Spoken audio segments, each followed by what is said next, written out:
Bueno, situándonos, digamos, hay algo que tú dices, por ejemplo, importante, es el microtráfico, ¿cierto?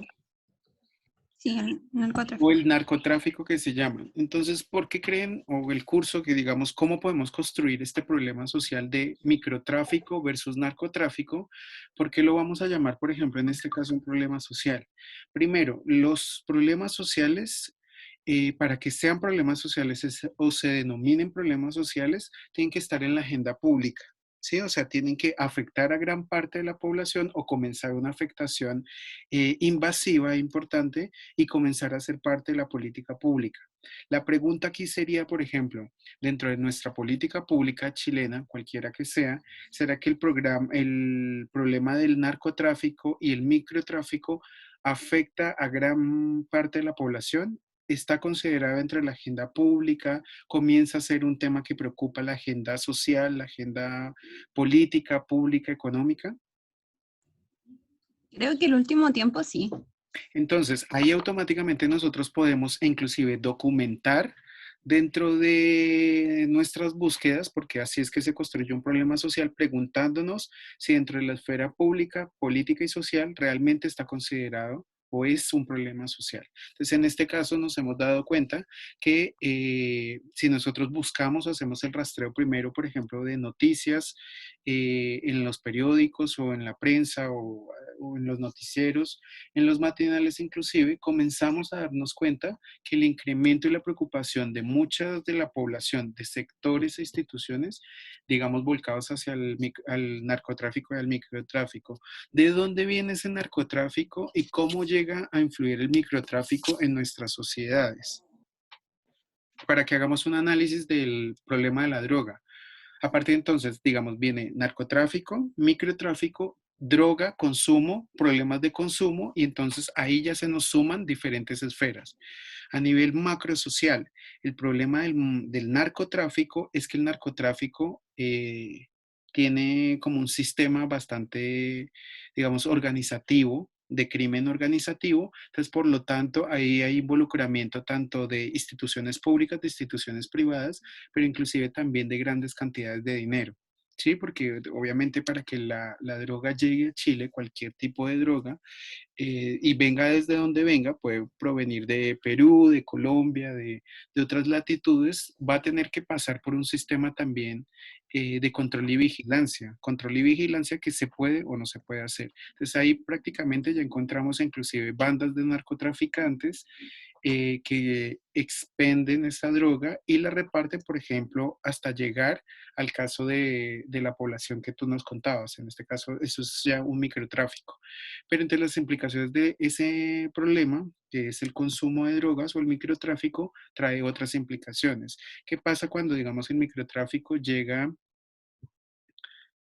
eh, llega qué? Cuando el microtráfico llega, por ejemplo, a escalas de consumo y se vuelve una adicción, ya se convierte en un asunto de salud pública. ¿Qué otras características creen ustedes que reúnen esto para hacer un problema social? ¿Qué se les ocurre que puede haber en el análisis de la drogadicción, por ejemplo, o en el análisis del tráfico de estupefacientes? Que afecta la vida cotidiana. ¿En qué forma? Entonces ya ahí nos vamos a planos más microsociales que afectan la vida cotidiana. ¿Cómo afecta la vida cotidiana el microtráfico?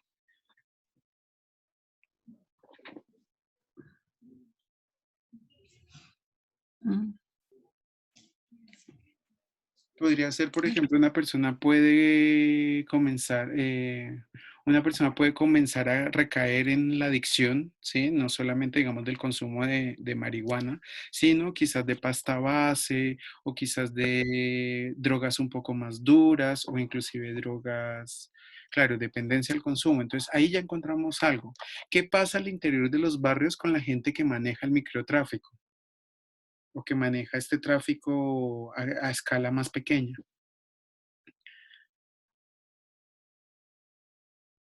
Tienen poder.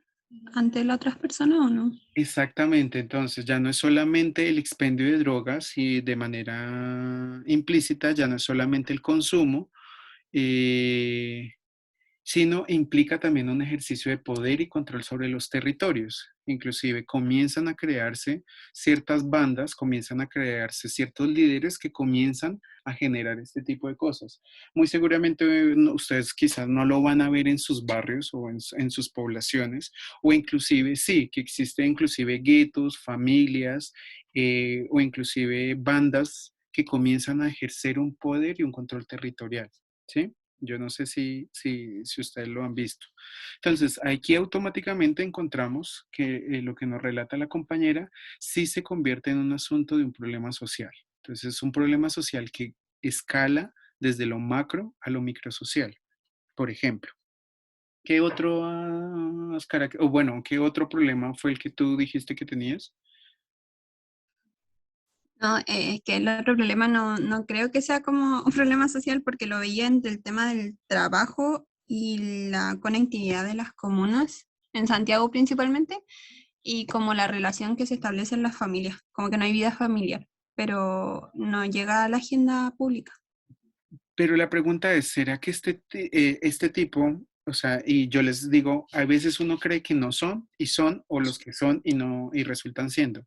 En este caso, por ejemplo, un problema social es precisamente el orden de las ciudades y la cantidad de tiempo de desplazamiento que tienen que sufrir las familias de las periferias, por ejemplo, de Santiago, o de lugares donde finalmente no se construye una vida comunitaria o social y finalmente esto va a influir, digamos, en un aspecto.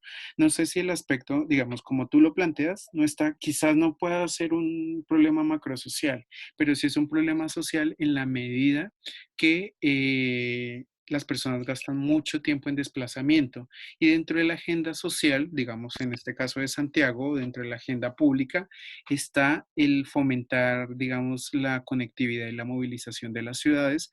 ¿Para qué? Pues obviamente con un tono muy productivo para que las personas puedan llegar a su trabajo con mayor o menor desplazamiento, tanto así que creo que ahora hay un sistema de conectividad, una nueva línea en Santiago que se está diseñando y creando, precisamente que es como transversal, que atraviesa una comuna para llegar rápidamente como a la zona norte de Santiago, que está como en una de las comunas. Entonces muchas personas les tocaba desplazarse, bajar hasta el metro y lo que pretende hacer esta línea nueva de metro, no recuerdo cuál es, pero pretende atravesar la ciudad precisamente para que las personas entre comillas, de la periferia bajen rápidamente y puedan llegar rápidamente a sus trabajos. Sin embargo, no es un problema social, pero sí son problemas que se dan alrededor de las comunidades, ¿sí? Que eso es también importante.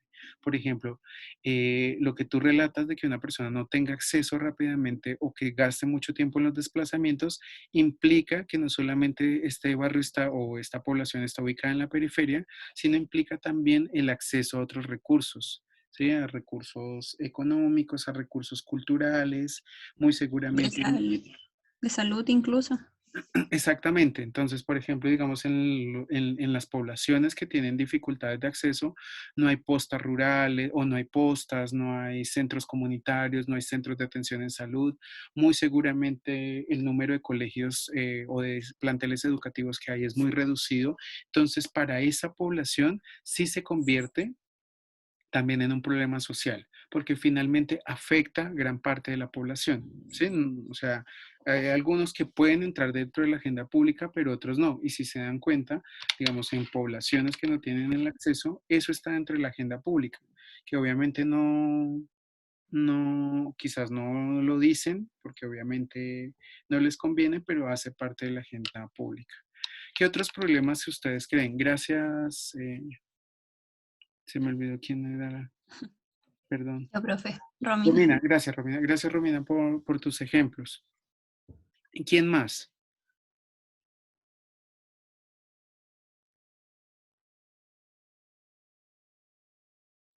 Hola, profe.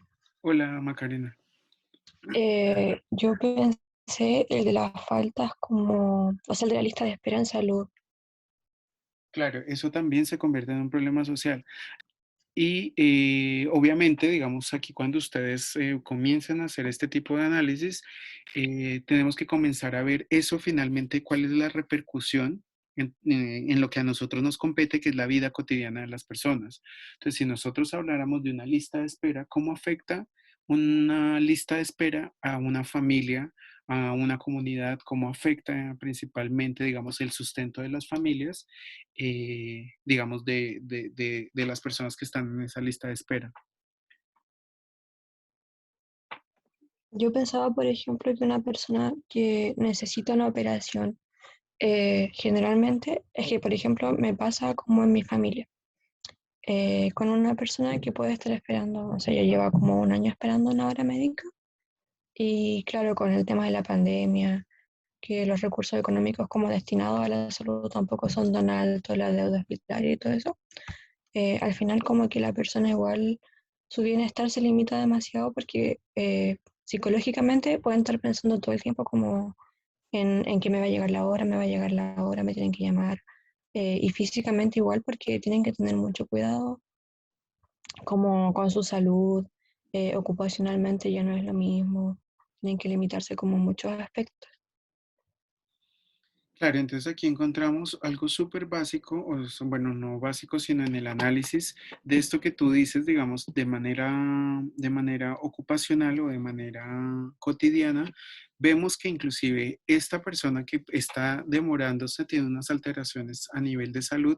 Muy seguramente estas personas no pueden tener acceso a un trabajo porque obviamente su salud está deteriorada y muy seguramente el sustento no solamente de esa persona, sino quizás el impacto que tiene en la vida económica familiar de las personas comienza también a deteriorar el resto del núcleo familiar. Entonces aquí vemos que el impacto, digamos, de las listas de espera, que es un asunto social y es un asunto, por ejemplo, del sistema de salud, que no se ha dado prisa, o sea, digamos, en este gobierno yo siento que no se ha dado la solución, no se han agilizado, por más, digamos, obviamente eh, de que se prometió agilizar las listas de espera o eliminarlas, vemos que obviamente no fue posible y mucho menos, digamos, en cuestiones actuales, digamos, de pandemia. Entonces, y no solamente, digamos, es asunto de una familia, si ustedes buscan los reportes a nivel nacional, a nivel inclusive del sistema de salud, ¿cuántas personas? Yo me imagino que la gente que está en listados de espera son millones de personas. Entonces, hay millones de personas que se afectan en sus relaciones de la vida diaria, en sus relaciones cotidianas. Entonces, también, digamos, ahí encontramos otro asunto de otro problema social. Y estos problemas sociales no solamente los vamos a encontrar ejemplificados en una sola parte, sino van a ser extendidos, ¿no? O sea, vamos a encontrar muchos casos que inclusive una persona, si nosotros llegamos a un tipo de comunidad y encontramos a personas que aparentemente pueden ser jóvenes, pero que tienen algún tipo de enfermedad y están esperando, afecta un montón de cosas dentro de ese sistema. Gracias, Romina. No. Yo, profe. Macarena, gracias. ¿Alguien más con algunos otros ejemplos o que tenga dudas si su problema es un problema social, un problema? Profe, Dime, Carolina. bueno, ya un poco más tarde porque me equivoqué del link. No sé si lo habrán dicho, pero yo veía por el tema de las personas que viven en campamento, que estaban como esperando su casa propia. Claro. Entonces, Eso ahí, lo tomé como un problema social. sí, entonces des en cuenta que, por ejemplo, de relaciones, este tipo de aspectos son algo que para nosotros se está comenzando a volver muy cotidiano, se están comenzando a volver inclusive parte de cómo nosotros vivimos, ¿sí? Al lado de nuestra población o muchas veces hemos encontrado al lado de nuestras casas una forma de campamentos. Bueno, los campamentos no son nuevos, no es un problema social relativamente nuevo, es un problema social que ha estado latente y ha estado presente, digamos, a lo largo de Chile, o sea, ha estado a lo largo de la historia chilena, siempre ha estado, siempre ha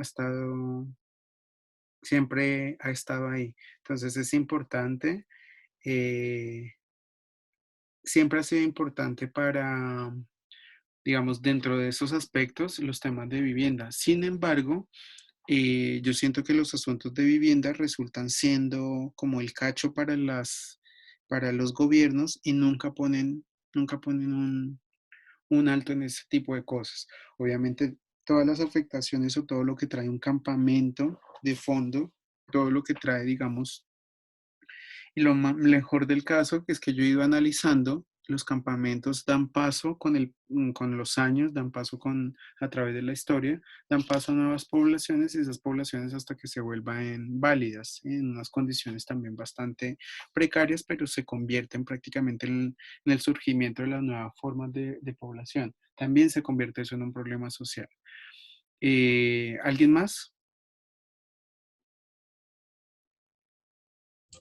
¿La violencia intrafamiliar podría ser o no?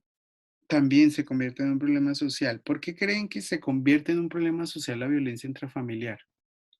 Es que para mí como que comprende lo macro social igual porque esto, según los trabajos que hemos hecho el semestre pasado, como que aprendí que eso se da por desigualdades de poder que están como influidas por el mismo gobierno y la cultura igual que ha ido trascendiendo, cosas que se permiten y que no, y al final que como los sujetos después tienen problemas psicosociales, afectan a su comunidad también, pues dentro de la familia y fuera de la familia con las conductas.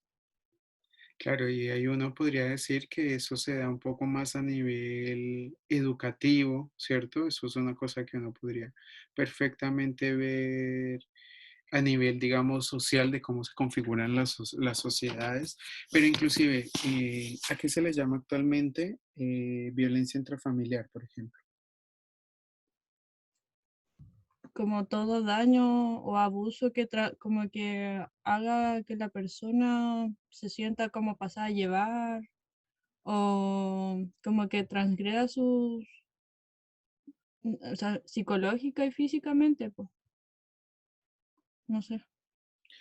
Claro, entonces acá encontramos la tipificación de casos de violencia intrafamiliar, que ya no solamente es una agresión física, sino comienza también una violencia sexual, una violencia económica, una violencia,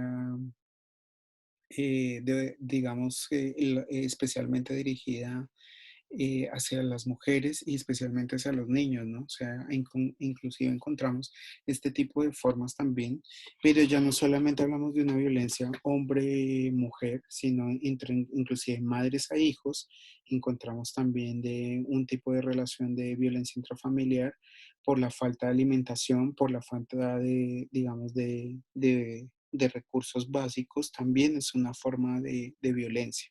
Entonces, cuando nosotros también vayamos viendo algunos aspectos, cuando vayamos a las comunidades, por ejemplo, cuando ustedes a partir de la próxima semana comiencen a salir a sus comunidades, comiencen a recabar o a preguntar información, cuando lleguen a los grupos, comiencen a recabar información de cómo se constituyen también las familias, ¿sí? De cómo se constituye el territorio, el tipo de población. Nada más cuando yo llego y digo, mi agrupación está ubicada en, no sé, Altos de la Loma, no sé, el cerro de no sé cuánto.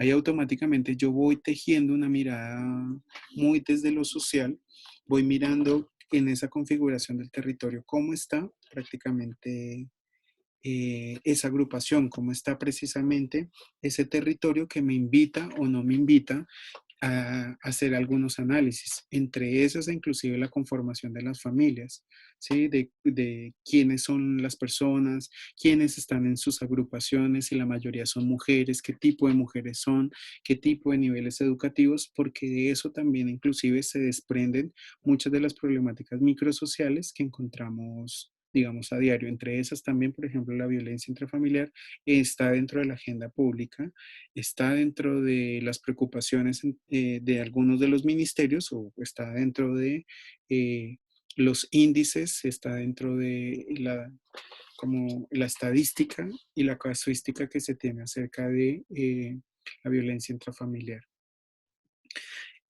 ¿Algún otro problema social que ustedes digan o que tengan la duda y que podamos analizarlo?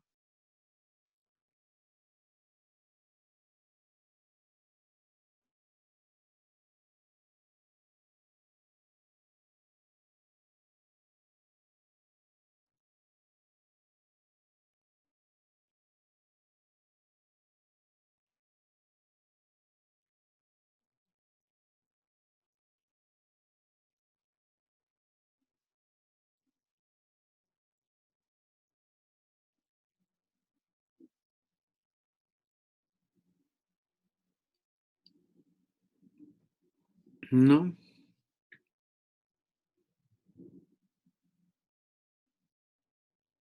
Bueno, acá alguien menciona, sí, lo que pasa es que obviamente eh, el, si ustedes ven ¿qué? En el chat, Catherine dice, aunque la clase alta igual se da, solo que se rehabilitan en un lugar privado. Sí, lo que pasa es que ahí obviamente el acceso a los recursos, digamos, de la rehabilitación, supongo que estaban hablando de la rehabilitación en el consumo de drogas, quizás, o de algunos problemas sociales, entre comillas, se tapan porque no son tan evidentes, ¿no? O sea, no quiere decir que en barrios altos o de gente acomodada no existan problemas sociales, existen también, lo que pasa es que obviamente se manejan de diferente forma, ¿no? Pero la mayoría, digamos, de problemas sociales, los más evidentes son los que encontramos en el común denominador de las personas, pero inclusive dentro, por ejemplo, del consumo, quienes tienen acceso a las drogas más duras son personas de clases sociales bastante altas, que encontramos, inclusive las tasas de suicidio, las tasas de depresión también están dadas, por ejemplo, en la clase social alta. Lo que pasa es que obviamente por el nivel y yo no sé, por el qué dirán, siempre vamos a encontrar oculto ese tipo de cosas.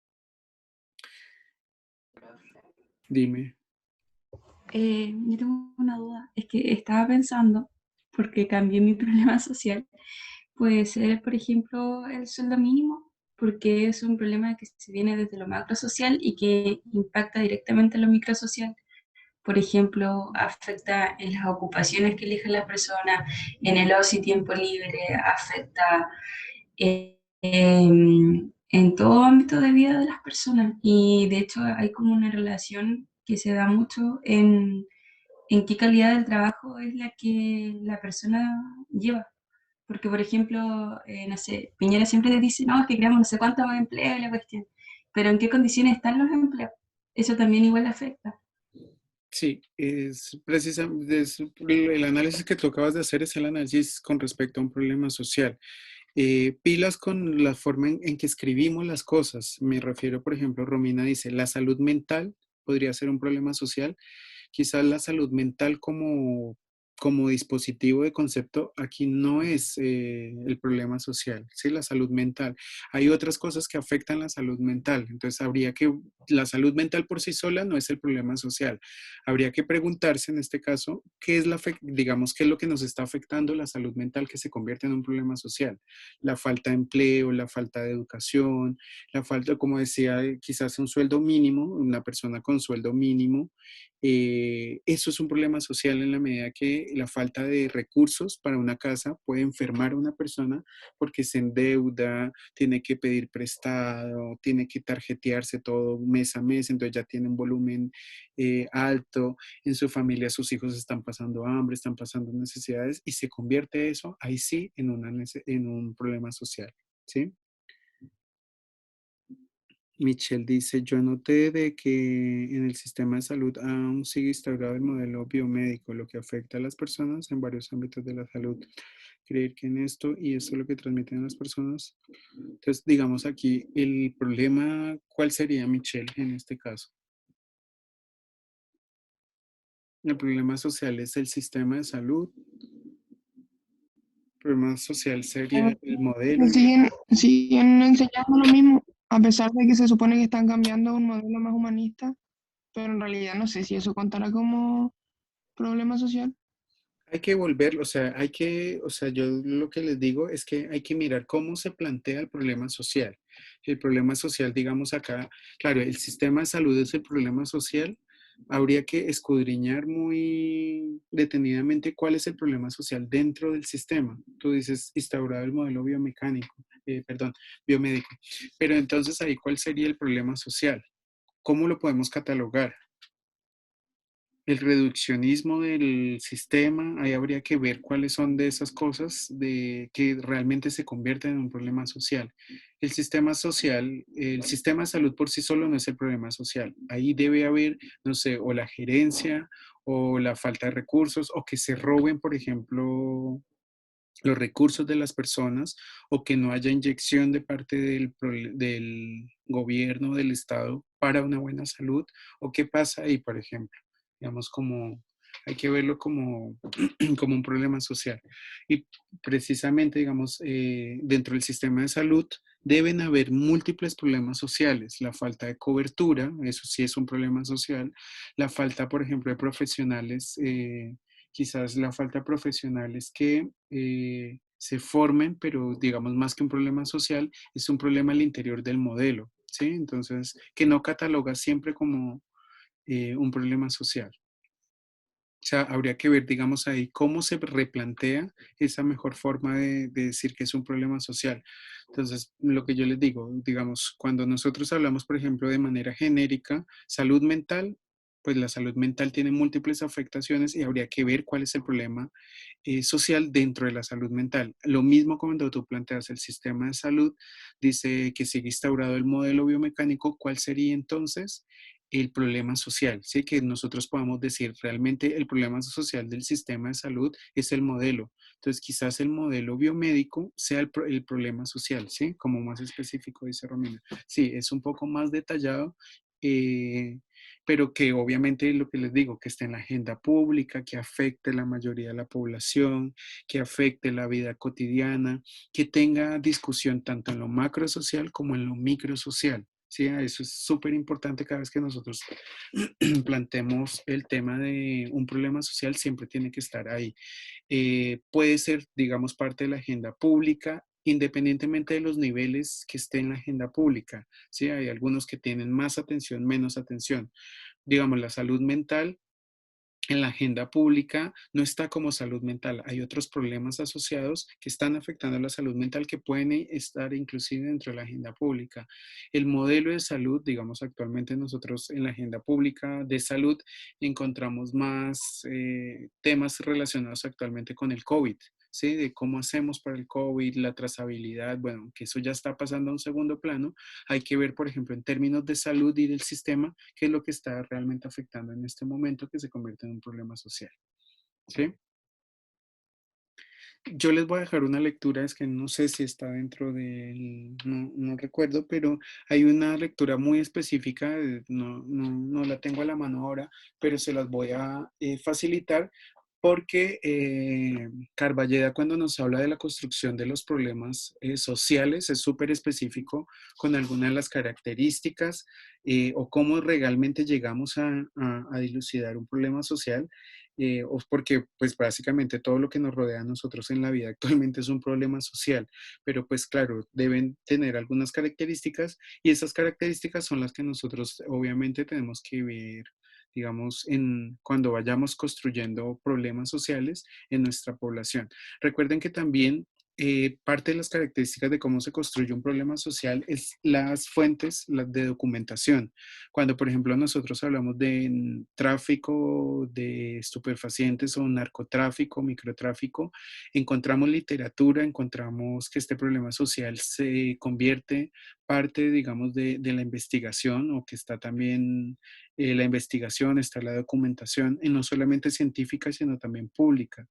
Si nosotros hablamos, digamos, de cómo la pandemia afecta la salud mental de las personas, actualmente encontramos también documentos, entonces podríamos ahí comenzar a armar un problema social desde las fuentes primarias y llegar inclusive a lo microsocial de preguntarles a las poblaciones, de preguntarle a la gente si realmente su salud mental fue afectada, digamos, en tiempos de pandemia. ¿Sí? Entonces uno ahí podría decir, claro, perfectamente encontramos eso en la agenda pública, encontramos documentos de respaldo, textos, pero también si vamos a la vida cotidiana de las personas, encontramos que hay una repercusión bastante importante. Podríamos tomar datos, podríamos cotejarlos, complejizarlos, y esa es la otra, digamos, los problemas sociales también se construyen a partir de los sistemas de información que tiene un país.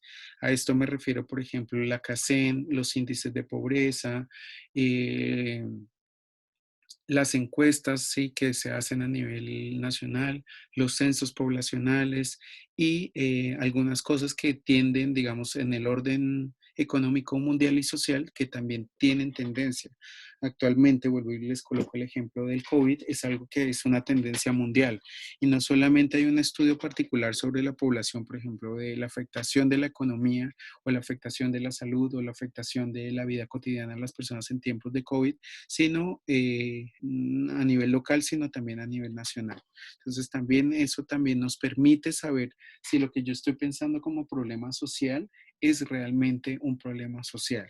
¿Sí? Porque también uno puede, digamos, a nivel de narcotráfico, microtráfico, o a nivel, por ejemplo, de las listas de espera, uno podría perfectamente bajar las encuestas CADEM, la CASEM, podrían buscar en las estadísticas de atención primaria, digamos, para resolución de estas listas de espera, podría uno irse al ministerio, pedir esa información al Ministerio de Salud y podrían estar esos reportes. Entonces, por lo tanto, ahí ya habría un análisis de un problema social y obviamente si vamos al ejemplo específico que nos daba la compañera del caso de su familia, ahí encontramos una repercusión de lo micro. Entonces, ahí prácticamente vamos haciendo la relación entre lo macro social y lo micro social.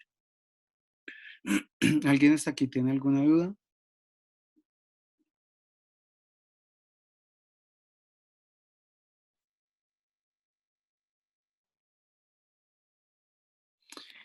Con respecto a la clase del día martes, ¿tienen algunas dudas? Ustedes obviamente que yo creo que les da un poco de vergüenza la participación colectiva, pero yo creo que hay temas en los cuales o opiniones de ustedes que vale la pena rescatar. Yo no sé si ustedes tienen algo que aportar. Sí, a mí me pareció excelente, digamos, que ustedes tengan la interlocución, digamos, de la profe Carmen, porque a mí me pareció súper también coherente con lo que nosotros hemos visto también de lo social.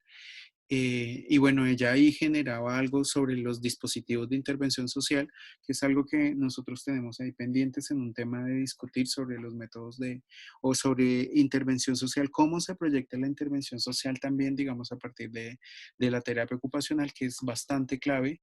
Me queda inclusive, yo quedé con la bala pasada de realmente si Chile no tiene procesos de participación o por cómo los ha tenido también a lo largo de la historia, ¿no? Porque yo siento que han habido momentos de efervescencia de participación social, eh, pero también siento yo que, como ella lo expresaba, no sé si son las mejores formas de participación. Sin embargo, ustedes, esta generación, yo vuelvo y lo digo, han sido partícipes, han sido protagonistas de una forma de participación social bastante particular. Ustedes participan inclusive mucho más que quizás la generación de sus papás que tenía un poco más en silencio. Pero yo me pregunto, por ejemplo, la Revolución Pingüina fue un momento participativo bastante alto, ¿no? O sea, bastante.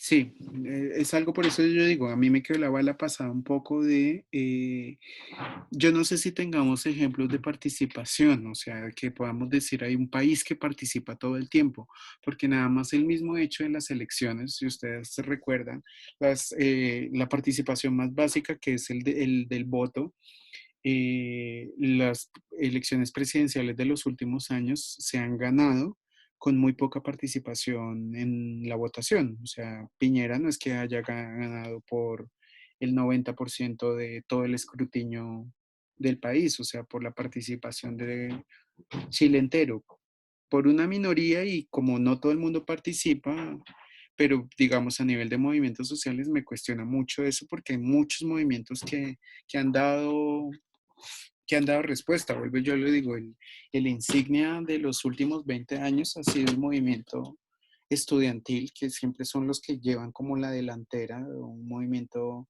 estudiantil que tuvo la capacidad de parársele a un gobierno y decirle no más, queremos gratuidad y obviamente eso tiene también un impacto. Muchos de ustedes o no, muchos de sus papás quizás son de esa revolución pingüina, ¿sí? O de sus hermanos mayores o de tíos o de personas que ustedes conozcan, si hicieron parte de la revolución pingüina, si la gente como de mi edad más o menos es parte de esa revolución. Pero si ustedes se dan cuenta, inclusive los escolares, a pesar de que, y a mí a veces me parece controversial, cuando se habla de estos movimientos sociales o cuando se habla de que las juventudes no participan, quienes han iniciado los principales cambios en el país han sido los jóvenes, y no universitarios precisamente, han sido los jóvenes escolares. Eso es falso.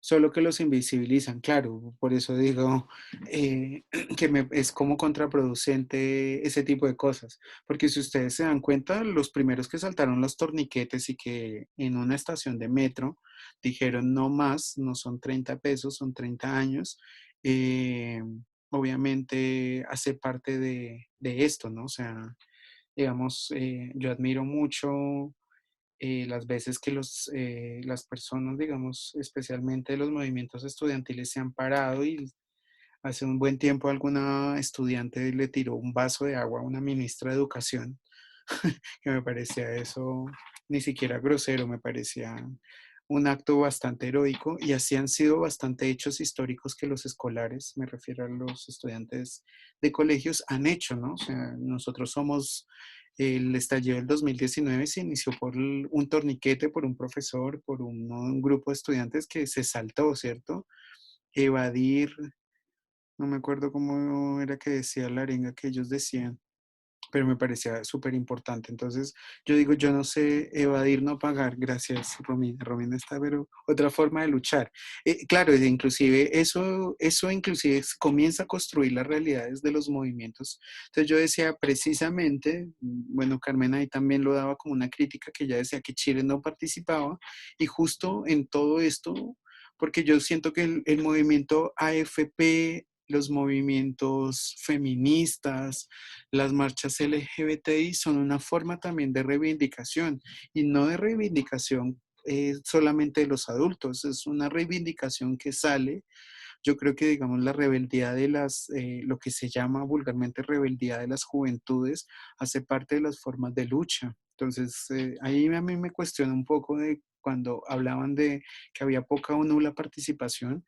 A mí se me hace que no es ni tanto. Y, por ejemplo, digamos, a lo largo de la historia, especialmente de la historia chilena, las mujeres han tenido gran partido dentro de estos procesos de participación, de emancipación y de avance en luchas, digamos, de derechos de clases y derechos sociales y políticos, ¿no? O sea, no sé qué tanto, pero yo sé que ahí hay han habido grandes movilizaciones, han habido grandes movimientos, inclusive desde la época de la dictadura.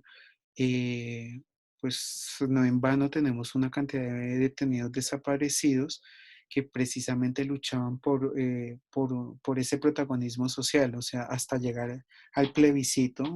Yo no sé si ustedes han visto esta película del No, pero ahí básicamente también vemos grandes momentos de participación. También se me hace inclusive bastante valedero.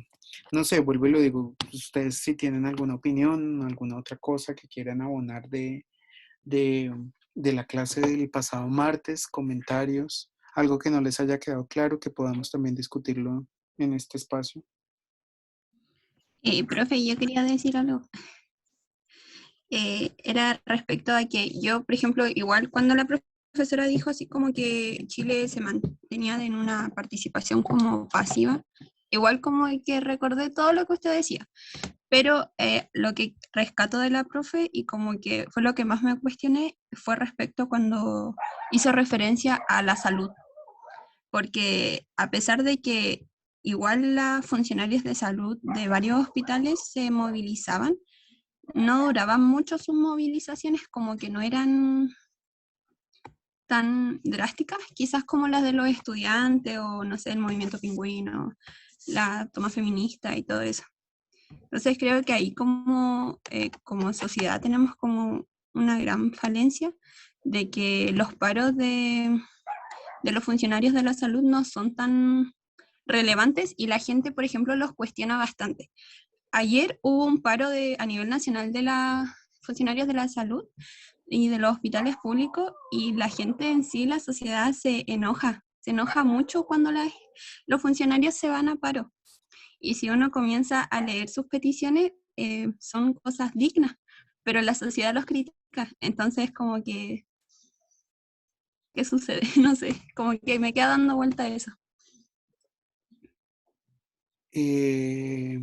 Sabes, Romina, que a mí algo que me llama la atención, o yo no sé si es un análisis que yo he hecho, digamos, a través de este tiempo, estando un poco también, digamos, en el contexto chileno, y que me ha gustado un poco sobre, digamos, saber sobre la historia de Chile y los movimientos, pero yo no sé si se deba a que los estudiantes, digamos, todas estas personas que no tienen compromisos sociales, me refiero es a los estudiantes de colegio, a los estudiantes universitarios, tienen mucha resistencia en los movimientos, ¿sí? Se mantienen por meses, se mantienen por, se sostienen a lo largo de ciertos periodos. Sin embargo, no es así con las personas trabajadoras. Yo no sé si es por la implicancia, y me atrevería a decir que es por la implicancia y el peso que tiene que una institución de salud pare y que, por ejemplo, le digan a un funcionario, no le vamos a pagar, ¿sí? Yo no sé si tenga que ver con eso.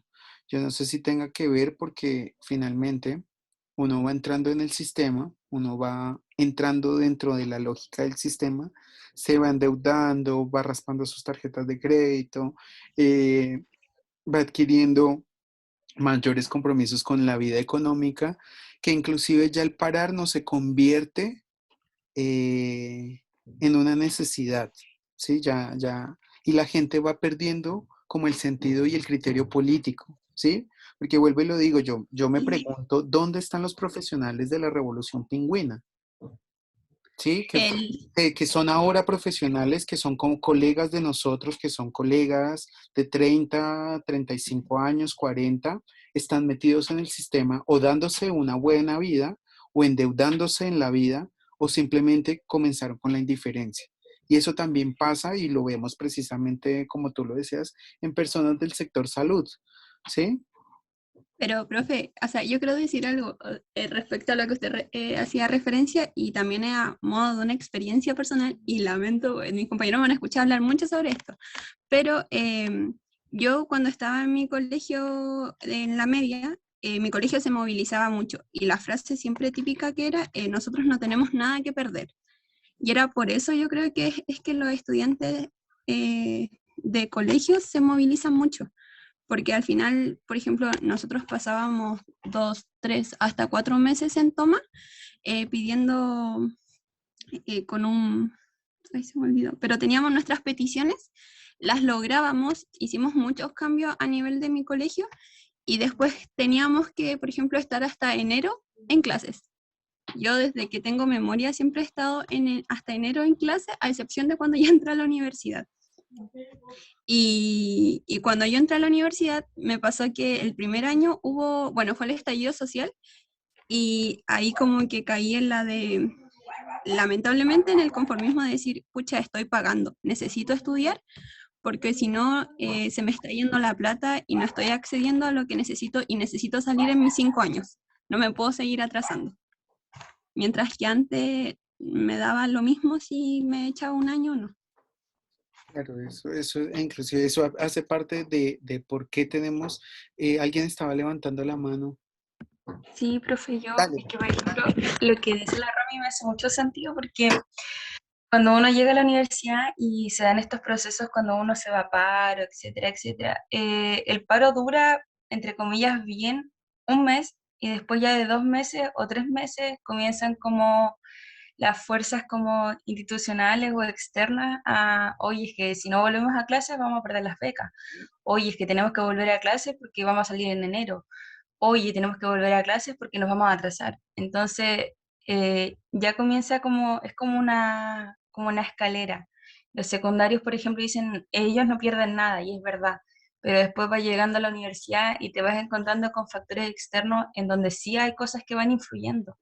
Entonces, uno como estudiante, o yo al menos tengo la concepción así, es que uno se moviliza de acuerdo a lo que puede ganar en el medio que se está desenvolviendo porque, por ejemplo, llega hasta un punto en donde se comienzan las negociaciones.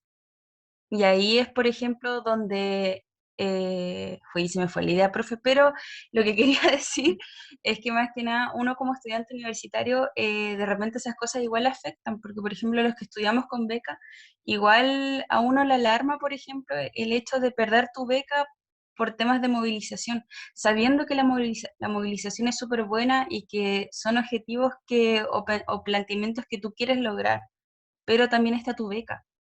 O por ejemplo, o las personas en el caso que pagan, o sobre todo, por ejemplo, cuando suceden estos temas de paro y hay chicos que son, por ejemplo, no de la ciudad donde está la universidad, y es como que tienen que pagar pensión, tienen que pagar pasaje, tienen que estar en el limbo de, oye, voy a ver mi teléfono el día domingo si es que regresamos a clase o no regresamos a clase, y tengo que sacar un pasaje al tiro, volverme a la ciudad donde estudio. Entonces son todos procesos que vienen de manera externa que igual influyen en la concepción de movimientos sociales que se pueden dar, y yo creo que o es una opinión personal más que nada, que los movimientos sociales que se están dando ahora, bueno, ahora entre comillas está como un poco más calmado o más invisibilizado quizás, es que igual hay como una repercusión en cuanto como a lo que sucedió en dictadura, porque por ejemplo, a mí me pasó mucho que, por ejemplo, ya se dio el estallido social y muchas de mis familias, por ejemplo, me decían así como, no, hija, no vayas a marchar, no, es que ten cuidado, es que por favor protégete bien. De hecho, por ejemplo, mi mamá, cuando pasó toda esta situación, mi mamá me tenía que vigilar en la casa porque sabía que yo quería ir a marchar, pero su temor era mucho mayor de lo que pueda pasar. Entonces, como que mi mamá me decía que ella estaba muy de acuerdo con todo lo que estaba sucediendo, que ella pensaba igual, pero salir a la calle para ella era un temor y le daba mucho temor también a sus hijas, porque también sabía lo que había pasado en dictadura. Entonces, como que mucha gente volvió a revivir este tipo de situaciones en donde hubo desaparecidos, donde hubo traumas oculares. Entonces, como que más se encarnalizó el tema de la dictadura, que yo creo Ay, se fue. ahí estoy, fue como un punto central para para la participación social, porque incluso post dictadura, antes que se hable de movimientos sociales, pasaba algo muy interesante, que en las casas no se hablaba de política. Claro. Y hablar de política en una casa era una pelea interminable. Y era súper extremista, era como, no, es que tú eres de derecha o eres de izquierda. ¿Qué opinas al respecto? Oye, votemos por alguien de derecha, oye, votemos por alguien de izquierda. Y hoy día hay como toda una construcción distinta y que se estaba dando con el tiempo, pero igual es súper complejo. Y ya me alargué mucho, profe, que yo soy terrible buena para hablar, así que me voy a callar ahora. Está bien, no, no, no, está bien. Saben que, o sea, igual es chévere también llegar a este nivel de discusión. ¿Saben por qué? Porque, porque igual me interesa que ustedes realmente pongan la ardillita a funcionar, esa ardillita que está ahí, y pongamos estos temas. O sea, si estamos hablando precisamente de la construcción de lo social y si vamos a llegar con una perspectiva social, digamos, en lo comunitario, todo este tipo de cosas son parte del análisis social. O sea, y yo soy feliz que ustedes participen. Y soy feliz porque también puedo, junto con ustedes, analizar también esta perspectiva de por qué realmente uno participa o no participa, ¿sí? O sea, yo lo digo es porque yo también, no en el colegio, pero sí en la universidad, me aguantaba todos los paros, hacía resistencia. Y obviamente cuando uno se estrella con ya la vida profesional, obviamente ya no lo puede hacer. Sin embargo, algo que yo siempre les he dicho, uno no puede tampoco volverse ajeno al sistema, ¿sí? Y es algo que ojalá ustedes se lleven y es, claro, nosotros ya no podemos perder más clase y por eso quizá los paros universitarios aguantan el primer mes y después uno comienza a ver el bolsillo en cuanto a, está mi beca, voy a poder estudiar, no va a poder estudiar, que son también factores externos que le hacen bajar a uno las movilizaciones, también lo entiendo perfectamente. Eh, y pasa, y lo que ustedes dicen, en el sector salud, digamos, la gente no le gusta que pare o la gente inclusive para un par de horitas y sigue en su trabajo porque finalmente las demandas son así y el sistema ha hecho así.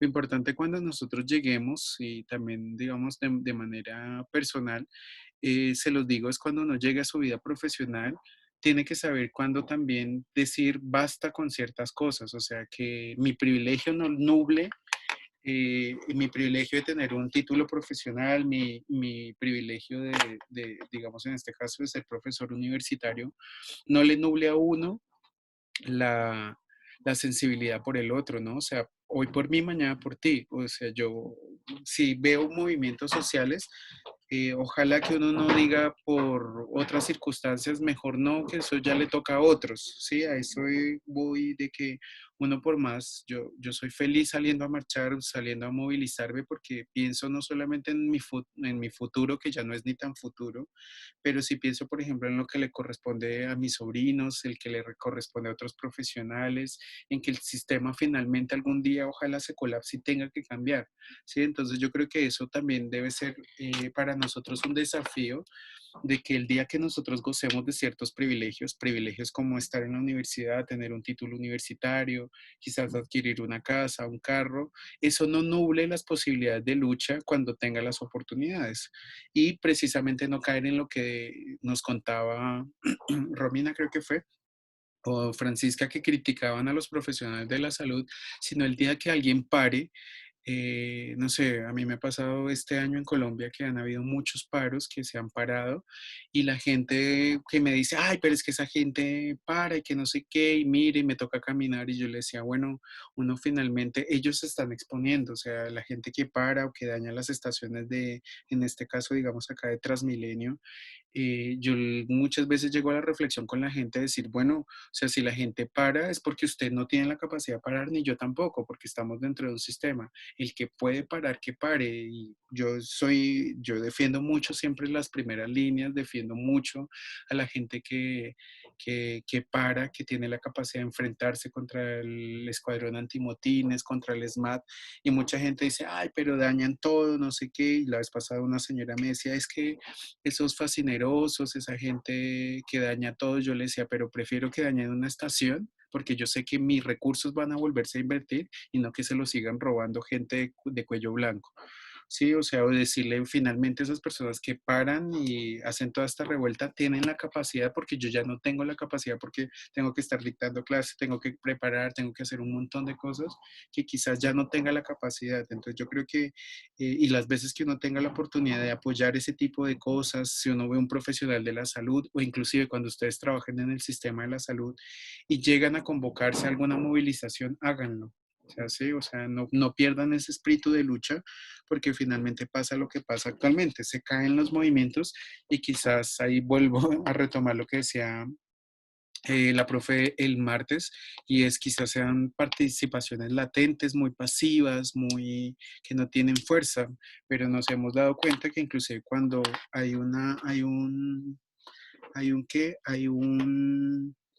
acúmulo de tensiones o digamos, de disconformidades, se puede lograr un movimiento social gigante como lo fue para Chile el movimiento social del 2019, que yo creo que eso marca un hito histórico. Y como dijo Romina, sí creo que fue la Romy, que hablaba acerca de que, claro, se revuelven miedos, se revuelven un montón de cosas, pero finalmente también se avanzaron en otro tipo de cosas. Y ahí es cuando uno finalmente también media entre que el poder finalmente es del pueblo y no de los gobernantes, que en este caso han traído un montón de desigualdades, ¿no? Los sistemas de gobernanza que han traído diferentes desigualdades que han logrado o que logran tener la sociedad que tenemos actualmente. No sé si alguien más tenga algo que decir con respecto, digamos, a los movimientos sociales. No sé si quedaron dudas. Yo creo que, bueno, la presentación fue súper clara en cuanto a los momentos históricos, momentos bastante puntuales, ¿cierto? Que tenían que ver con la historia. Ahí nosotros también irlo enlazando, digamos, lo enlazamos perfectamente con lo que tenía que ver con la cuestión social desde el salitre, los movimientos sociales.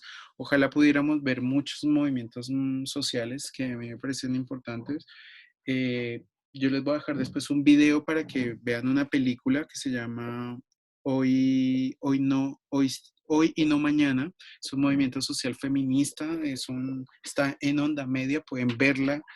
Es un documental súper, es como el recuento del movimiento feminista en Chile durante la dictadura y postdictadura, que es donde nacen, digamos, movimientos sociales feministas bastante potentes y que no solamente eran feministas, sino procuraban la democracia. Es un documental muy, muy, muy bueno que espero que lo podamos ver. O que ustedes lo puedan, digamos, dilucidar para ver un poco más sobre los movimientos en Chile y cómo eso también impacta sobre actualmente la vida de los chilenos. Hasta ahí, ¿alguna duda, alguna pregunta, alguna otra intervención?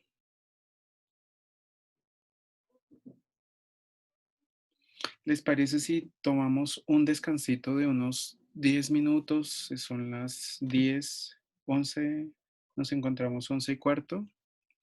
Y vamos a ver la segunda parte. La segunda parte va a ser un poco larga en el sentido de que les voy a presentar, voy a ponerles unos videos, se llaman, los videos que les voy a presentar son súper cortitos en la medida que presentan pensadores sociales que a mí me gustaría que ustedes conocieran. A grosso modo, esta es una forma muy básica de conocer algunos autores de pensamiento social, que es, obviamente, como esto no es un curso de sociología ni de filosofía, pero sí me gustaría que pudiéramos por lo menos tener las bases o que ustedes aprendieran sobre unas bases muy, muy, muy cortitas sobre algunos pensadores sociales que marcan, digamos, el análisis de pensar lo social. Así que nos encontramos en 10, 15 minutos. ¿Cuánto les parece?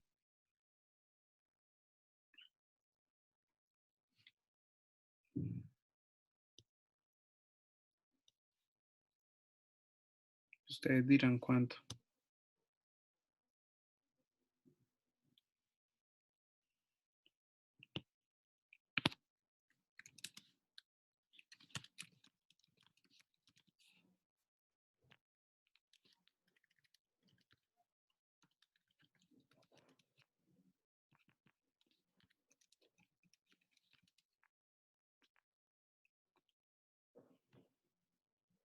En 15, ya perfecto. Nos vemos entonces a las 11:15 en el reloj de ustedes.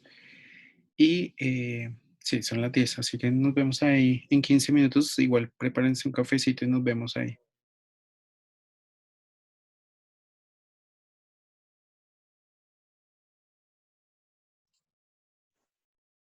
¿Puede parar la grabación, profe, para que no quede tan largo? Dale, gracias. Sí. Los videos que les voy a compartir son súper básicos, son de 5 pensadores sociales que también ojalá que ustedes más adelante los puedan profundizar o en su vida personal puedan leer de ellos porque también nos enseñan, digamos, a ver cómo se han configurado estas sociedades y ver cómo se han configurado parte del pensamiento social, pero es un pensamiento social inclusive también crítico que nos conviene también, digamos, tener en consideración o poder evaluar. Entonces, estos 5 videos, prácticamente que acá se nos va a ir el resto de la hora viendo los videos y quedamos ya como al día con todo esto de los temas de movimientos sociales, de la cuestión social, lo social. Y la próxima semana ya les encargo que por favor lean el texto de Carballeda que está sugerido, que habla acerca de la intervención social, porque ya vamos a hablar directamente de cómo intervenir sobre planos macrosociales y microsociales para que podamos realmente hacer como el aterrizaje ya de pensar esto de lo social, de pensar los movimientos, de pensar toda esta evolución del tema de lo social y también que ustedes vayan haciendo un poco de aterrizaje de cómo lo social también tiene que ver con la terapia ocupacional en cuanto a las formas de intervención, ¿sí? De que me llamó mucho la atención que durante la conversación de la primera parte, que ustedes decían que a veces lo social se torna en cuanto a lo político y lo político no se conversa en Chile, ¿no? O sea, pues también inclusive dentro de la terapia ocupacional, lo social y lo político es algo que está dado más inclusive para otras formas de pensar la terapia ocupacional, no una terapia ocupacional transversal que es política y social, y como nos hemos dado cuenta, la ocupación es una ocupación política, la ocupación es una cuestión social también. O sea, ver en qué se ocupan las personas hace parte de la cuestión social, porque si nosotros nos hemos dado cuenta, la nueva cuestión social también se refiere a estas problemáticas sociales que le toca inventarse a la gente para poder subsistir, ¿no? Y hay un dispositivo conceptual que no se ha desarrollado mucho y que, por ejemplo, ojalá que ustedes pudieran comenzarlo a documentar o a pensar, que tiene que ver con las ocupaciones emergentes. Y ese tipo de ocupaciones emergentes son las que surgen de la cuestión social, de las nuevas cuestiones sociales. ¿Cómo hago para en pandemia? Me quedé sin trabajo, me echaron, ¿qué hago?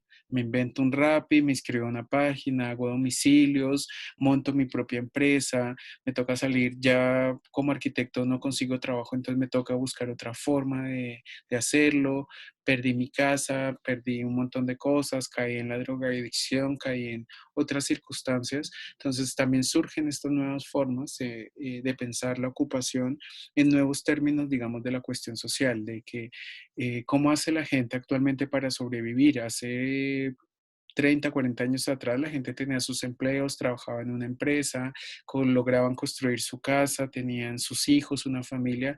Actualmente nosotros no tenemos empleo, cada vez las cosas son más costosas, hay que surgir en formas ocupacionales nuevas. Entonces también, digamos, pensar la ocupación desde esos ámbitos es algo que a nosotros nos permite también dar saltos también diferentes en cuanto a la forma que analizamos nosotros en qué se ocupan las personas, y eso es súper clave y es importante ese tipo de cosas.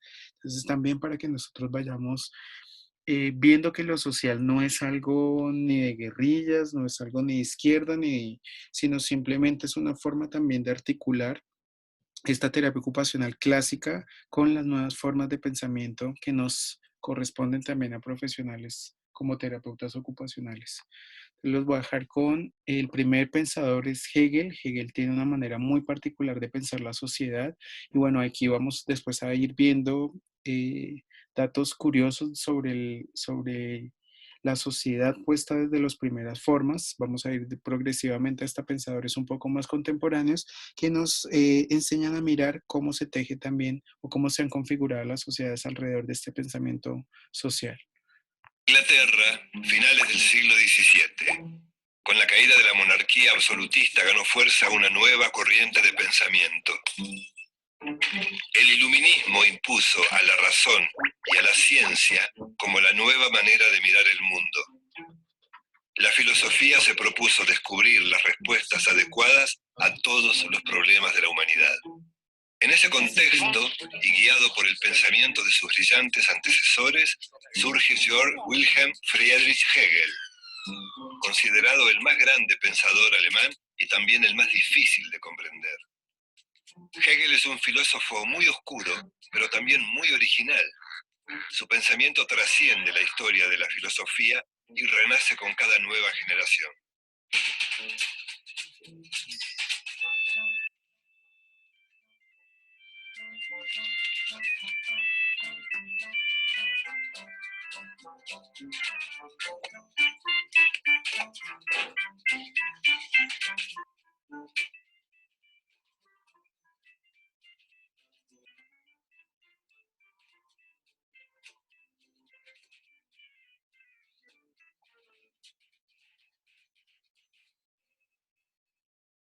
Hegel nació en agosto de 1770 en Stuttgart, en el seno de una familia de posición económica modesta.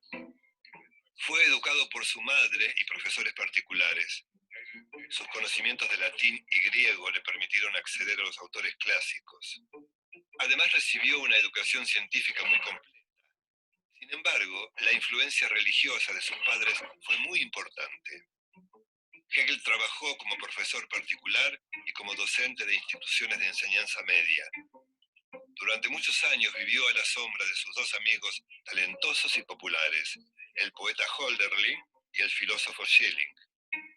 Sus padres y maestros lo veían al joven Hegel como un futuro pastor luterano, pero a los 19 años la Revolución Francesa lo entusiasmó y despertó su pasión política por las nuevas ideas revolucionarias.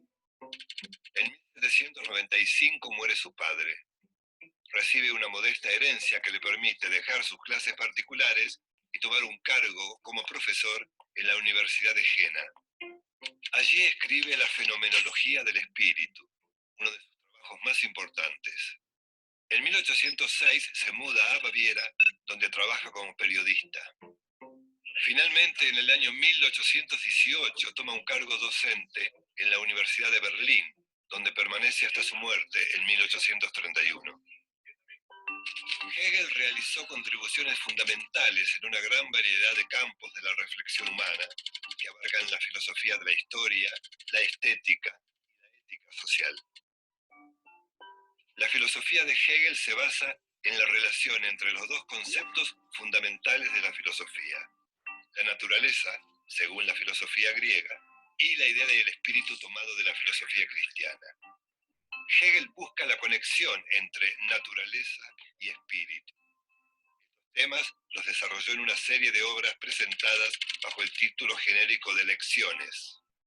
Cuando Hegel asoma al pensamiento filosófico, su compatriota Immanuel Kant había demolido al empirismo e impuesto definitivamente el racionalismo. Para el empirismo, el conocimiento proviene de la experiencia. Para Kant, en cambio, todo proviene de la deducción lógica racional. Según el pensamiento empírico, no existen ideas innatas, todo viene de la experiencia. En cambio, para el racionalismo, las ideas innatas son la única base segura del conocimiento. Para el empirismo, el conocimiento es a posteriori, es decir, la justificación depende de la experiencia. En cambio, el racionalismo dice que el pensamiento es a priori. Los juicios son independientes de la experiencia. Por ejemplo, el axioma "todos los hombres son libres" es una idea a priori. Sobre estos postulados, Hegel construye su sistema de pensamiento que se basa en una idea primordial: lo real es racional y lo racional es real. Desde Aristóteles a Kant, los filósofos habían sostenido la necesidad de separar la realidad en hechos, objetos y seres para poder estudiarla. Hegel parte de la idea de que todo es cognoscible y que todo se relaciona con todo, por lo tanto, no debe ser separado. Esta idea de lo absoluto queda expresada en su cita: la verdad es la totalidad. El pensamiento de Hegel contempla tres realidades: la naturaleza, la mente humana y el espíritu absoluto. Estas tres realidades están ligadas por un movimiento que se llama la dialéctica. La dialéctica opera partiendo de una tesis, que es una afirmación. A esta se le opone un enunciado contrario, o sea, una negación. Es la antítesis.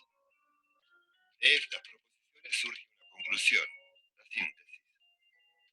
La realidad es dinámica, dice, por lo tanto toda afirmación conlleva una negación. Y esa negación enriquece a la afirmación, la vuelve fluida y aceptable. La negación no significa una mera oposición. Es el principio de contradicción que permite arribar a una síntesis. Por ejemplo, si queremos definir el ser, tenemos que pensar también en el no ser. En el sistema de Hegel, el ser objetivo se opone a su antítesis, el ser subjetivo. La síntesis es la unidad de ambos postulados. El ser es una suma de objetividad y subjetividad. Su novedad es que ve la síntesis como algo en transformación incesante. Lo que hace avanzar al pensamiento es lo que lo desmiente. Por ejemplo, los estoicos decían que había una conducta imperativa universal que apuntaba a hacer el bien. O sea, el bien era un hecho abstracto. Este argumento sería una tesis. El filósofo francés Jean-Jacques Rousseau señaló que es el individuo quien decide si algo es bueno o malo. Este argumento del bien como respuesta individual es contrario al anterior, por lo tanto es su antítesis. De este movimiento dialéctico surge la síntesis, la ética social que propone Hegel. El bien debe ser sostenido por la sociedad en su conjunto. Es una idea previa y una decisión individual. No es un hecho abstracto ni depende de la voluntad individual. es la voluntad general en su más alta expresión. Cuando aborda lo que llama la filosofía del espíritu, Hegel usa su sistema dialéctico de esta forma. La tesis es el espíritu subjetivo, es decir, el funcionamiento interno de la mente humana. La antítesis es el espíritu objetivo, es decir, la mente encarnada en las instituciones sociales y políticas. La síntesis es lo que llama espíritu absoluto, que se expresa en el arte, la religión y la filosofía. Esta idea de interconexión entre el individuo, la sociedad, antítesis, y el arte y la religión, síntesis, tuvieron mucha influencia en la historia moderna. La importancia de comprender la totalidad, el sistema en su conjunto, es uno de los elementos que moldeó al marxismo y otras teorías posteriores. Hegel transportó este sistema del pensamiento al estudio de la historia. Este devenir dialéctico comienza con el hombre primitivo que necesitó de la religión para explicar el mundo. Pasó luego por la iluminación de los griegos, que descubrieron en parte el valor del individuo y se despojaron de las herencias míticas. En un tercer momento, el cristianismo postula la libertad del hombre, pero como hecho abstracto. Finalmente, con la Revolución Francesa, el hombre racional convierte a la libertad en un principio de aplicación práctica. La libertad, dice, es movimiento. El espíritu logra su libertad cuando toma conciencia de que algo le falta. Por lo tanto, la libertad primero nace como deseo. Es lo que Hegel llama la autoconciencia. Para explicar este proceso, postula su ahora famosa dialéctica del amo y el esclavo. Todo ser intenta dominar a su entorno y al prójimo. El dominio se logra cuando se obtiene el reconocimiento por parte del otro, el dominado. La lucha entre los seres es, entonces, por el reconocimiento. En esa oposición, el que se somete no desaparece, sino que se convierte en esclavo. En ese sometimiento pierde su limitada identidad. Pero el amo tampoco puede escapar a esa forma de dependencia. Existe el esclavo porque existe el amo. Y existe el amo porque existe el esclavo. Por eso plantea que la verdadera lucha es la lucha por el reconocimiento. El deseo, la conciencia, el miedo, la alienación y la creación del mundo son resultado de este trabajo opresivo. El mito hegeliano sigue teniendo profundas resonancias en la cultura moderna. Como se ve, Hegel pretendió elaborar un sistema que fuera la respuesta final a toda la filosofía. Por eso intentó crear un sistema completo, abarcativo y apropiado. Sus ideas influenciaron el pensamiento de derecha, centro e izquierda. La izquierda se apropió de la lectura histórica del sistema hegeliano. Marx lo desarrolló como materialismo histórico. También fue tomado por la escuela existencialista. La filosofía esencial usada por Hegel se traduce ahora como filosofía de la existencia. La Escuela de Frankfurt elaboró su teoría crítica, donde profundiza la filosofía marxista a partir de los principios hegelianos. También los movimientos feministas y de la diversidad sexual y los activistas negros norteamericanos tienen su anclaje teórico en este pensamiento. Ya a finales del siglo XX, el famoso politólogo japonés Francis Fukuyama tomó de Hegel la idea del fin de la historia, que interpretó como la muerte de las ideologías. Cuando Hegel ocupó la cátedra de filosofía en la Universidad de Heidelberg en 1816, su prestigio ya era creciente. En esos años publicó Enciclopedia de las Ciencias Filosóficas. Desde Marx al filósofo Jacques Derrida y el posmodernismo, el sistema hegeliano lo penetró todo: la filosofía, el arte, la religión, las ideas políticas y la política práctica. Todos son deudores del pensamiento hegeliano. Según Hegel, el reino de la razón plenamente realizada solo se alcanza mediante las luchas, el desgarramiento y el sufrimiento. Sin pasión no se hace nada serio en la historia. pero las pasiones de las grandes figuras se muestran a través de la astucia de la razón. La astucia de la razón hace que la pasión sea la llama de la realización del interés universal. El 14 de noviembre de 1831, Hegel muere en Berlín víctima de una epidemia de cólera. Tenía 61 años. El filósofo aún no estaba muy seguro de sus logros. Su pensamiento, sin embargo, tendría influencia preponderante en los siguientes 180 años.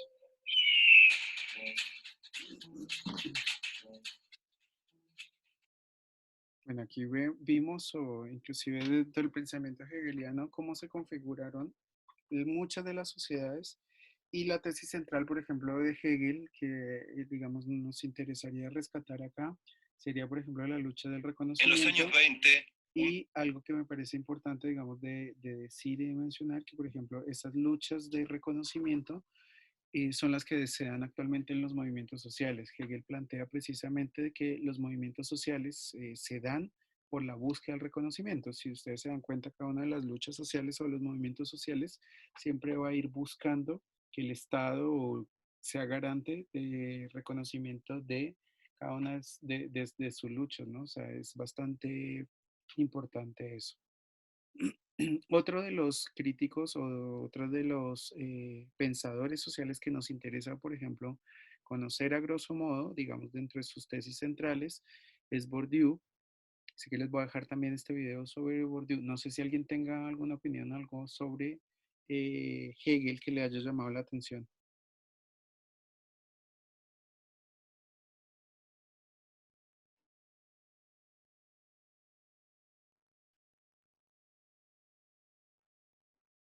Vamos a dejar entonces el video de Bourdieu. No sé si lo ven.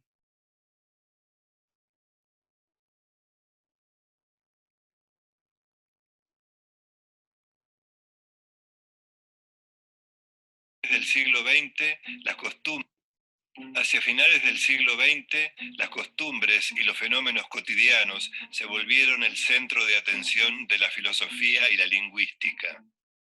Disciplinas que empezaron a ponerle nombre a las diferentes formas de capital trasladaron sus indagaciones y análisis al estudio del poder y las distintas formas de dominación. Pierre Bourdieu fue uno de los grandes pensadores dedicado a abordar estos temas de una manera profunda y aguda. Sus observaciones sobre la cultura y la vida cotidiana lo convirtieron en un intelectual reconocido a nivel mundial.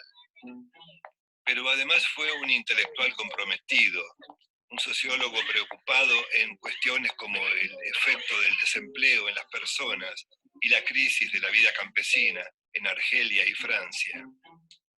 También realizó un importante aporte analizando el carácter represivo de las instituciones educativas, estudió las clases sociales, los bailes, los deportes, el lenguaje del cuerpo, el prestigio social y la televisión. Lúcido crítico de las políticas neoliberales, fue un intelectual activo y presente en la causa de los desprotegidos. Su pensamiento se puede resumir en dos conceptos: los efectos de la dominación y la lucha por la igualdad. Pierre Bourdieu introdujo a la sociología en la vida cotidiana, ni más ni menos.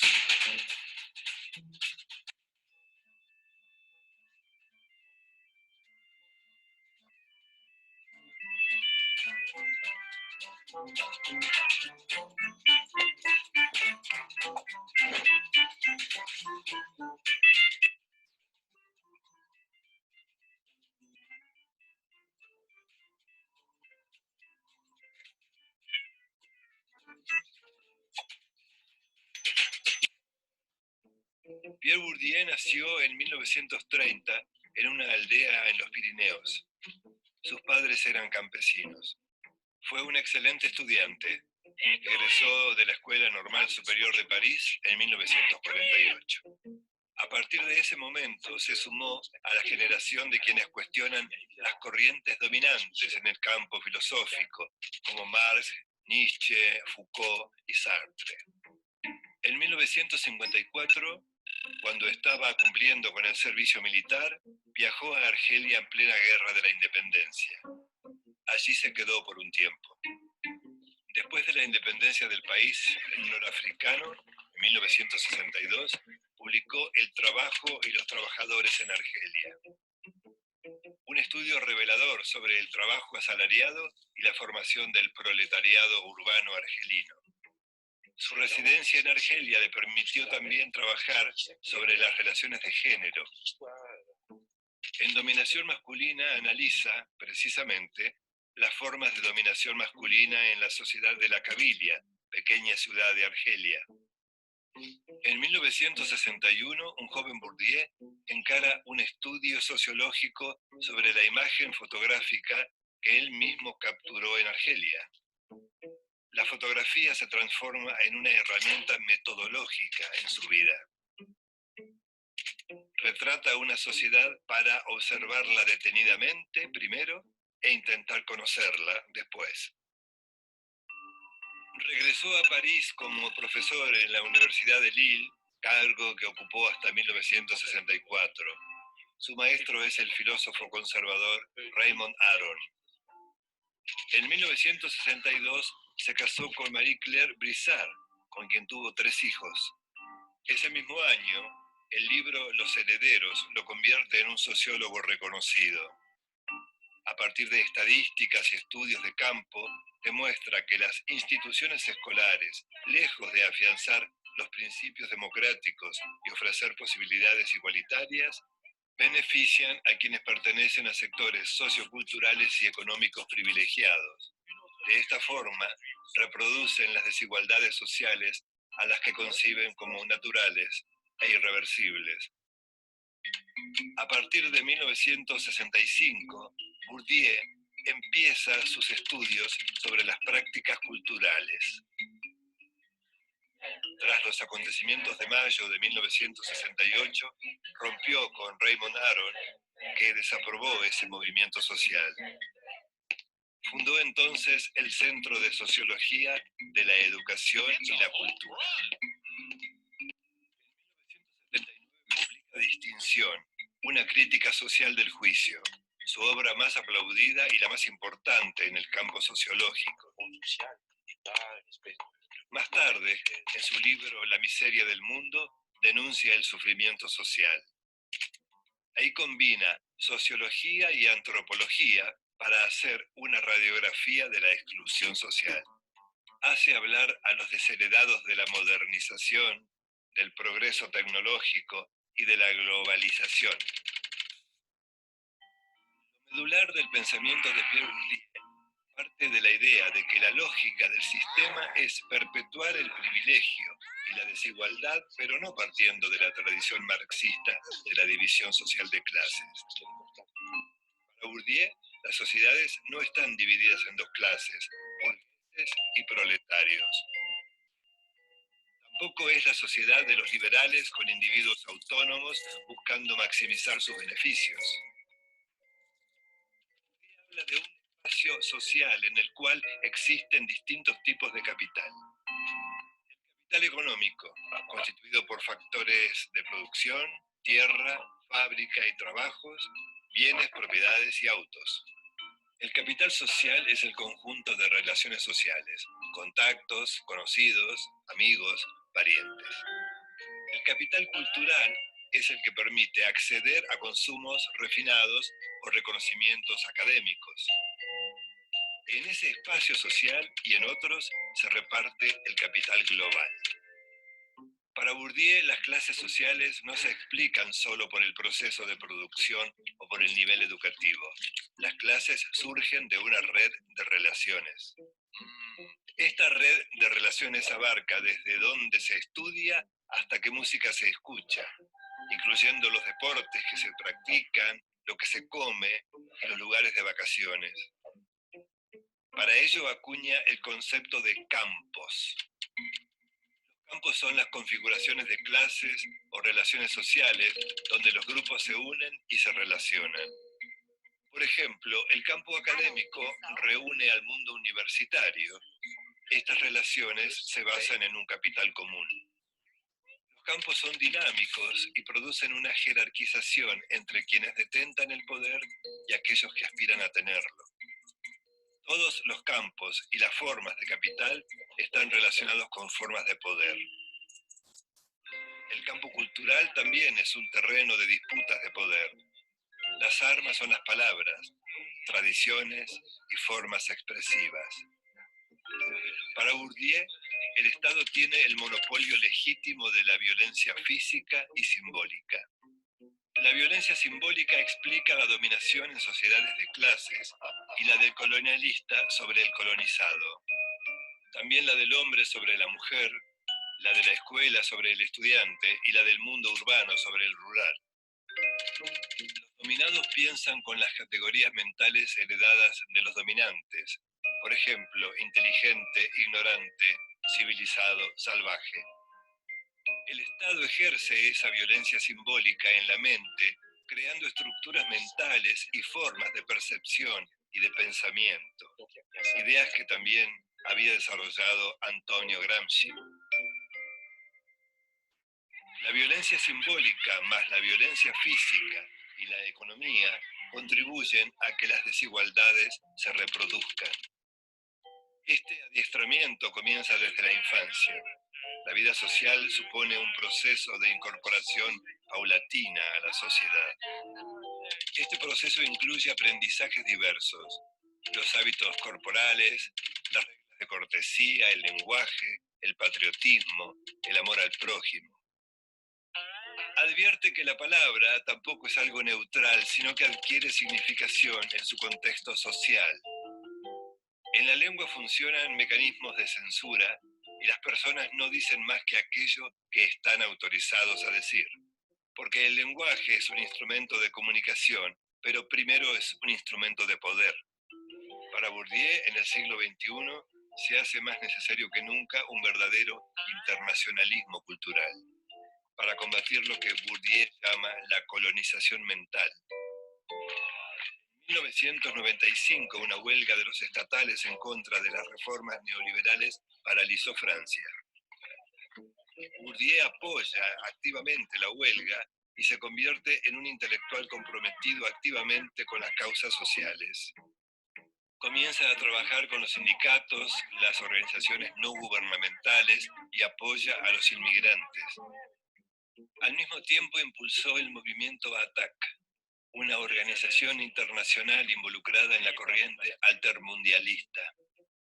Sus últimos trabajos sobre formas de manipulación están dedicados a la televisión. La televisión ha fagocitado al periodismo y amenaza con hacer lo mismo con la política y la cultura. Aunque se presente como crítico, el periodismo es esencialmente conservador, una herramienta al servicio del orden dominante. Todas las ideas de Bourdieu deben estudiarse como un conjunto de relaciones en lo que llamó los campos sociales. En los campos se entremezclan la estructura social y el individuo, lo objetivo y lo subjetivo. No se puede estudiar la sociedad sin vincular al individuo y viceversa.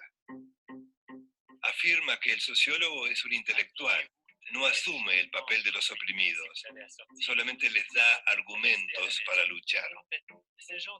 En los últimos años participó en campañas por Argelia contra la destrucción de Yugoslavia, se opuso a la invasión a Irak y apoyó los movimientos antisistemas de América Latina. Su pensamiento puede resumirse en sus aportes para entender cómo funciona la dominación y cómo se genera la desigualdad en las sociedades complejas del capitalismo avanzado. Bourdieu escribió 37 libros y más de 400 artículos. Es considerado uno de los sociólogos más brillantes de la historia. El diario parisino Le Monde afirmó que fue el intelectual francés más citado en la prensa mundial. Falleció como consecuencia de un cáncer en 2002.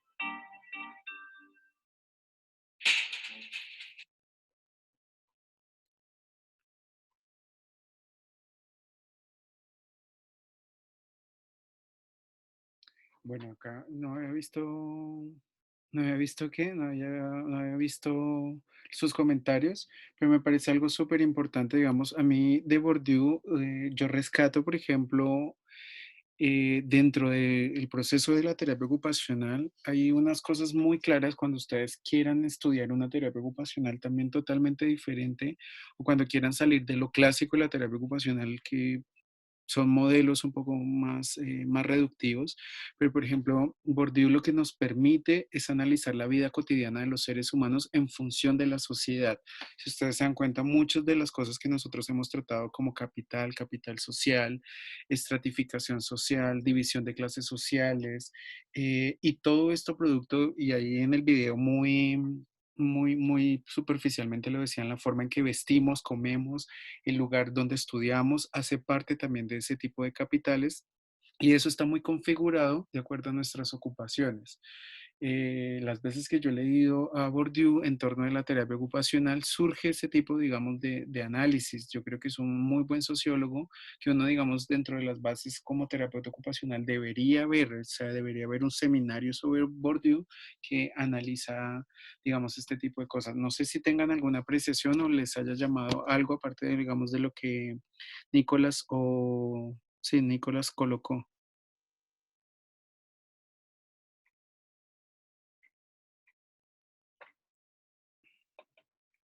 Vamos a ver el último, que es, vamos a dejar, digamos, los últimos minutos para hablar de Michel Foucault y quedamos pendientes con dos que son feministas que me encanta, digamos, que ustedes también tengan ese pensamiento de una mujer, pero los vamos a dejar para iniciar la próxima clase, que es Gramsci, que marca un poco también los hitos históricos del pensamiento social actual y Simón de Beauvoir, o de Beauvoir, que habla acerca de, digamos, la relación mujeres-hombres, pero si ustedes se dan cuenta, inclusive Bourdieu también trata de las diferencias entre lo masculino y lo femenino, y esto también es súper importante, digamos, al momento de leerlo. ¿Algún comentario adicional? No sé, ¿se durmieron viendo?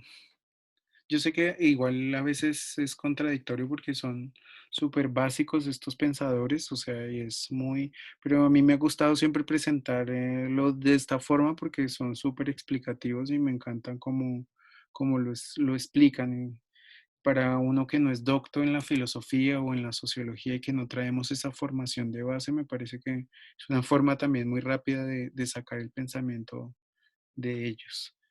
Como que, ay, esto no era.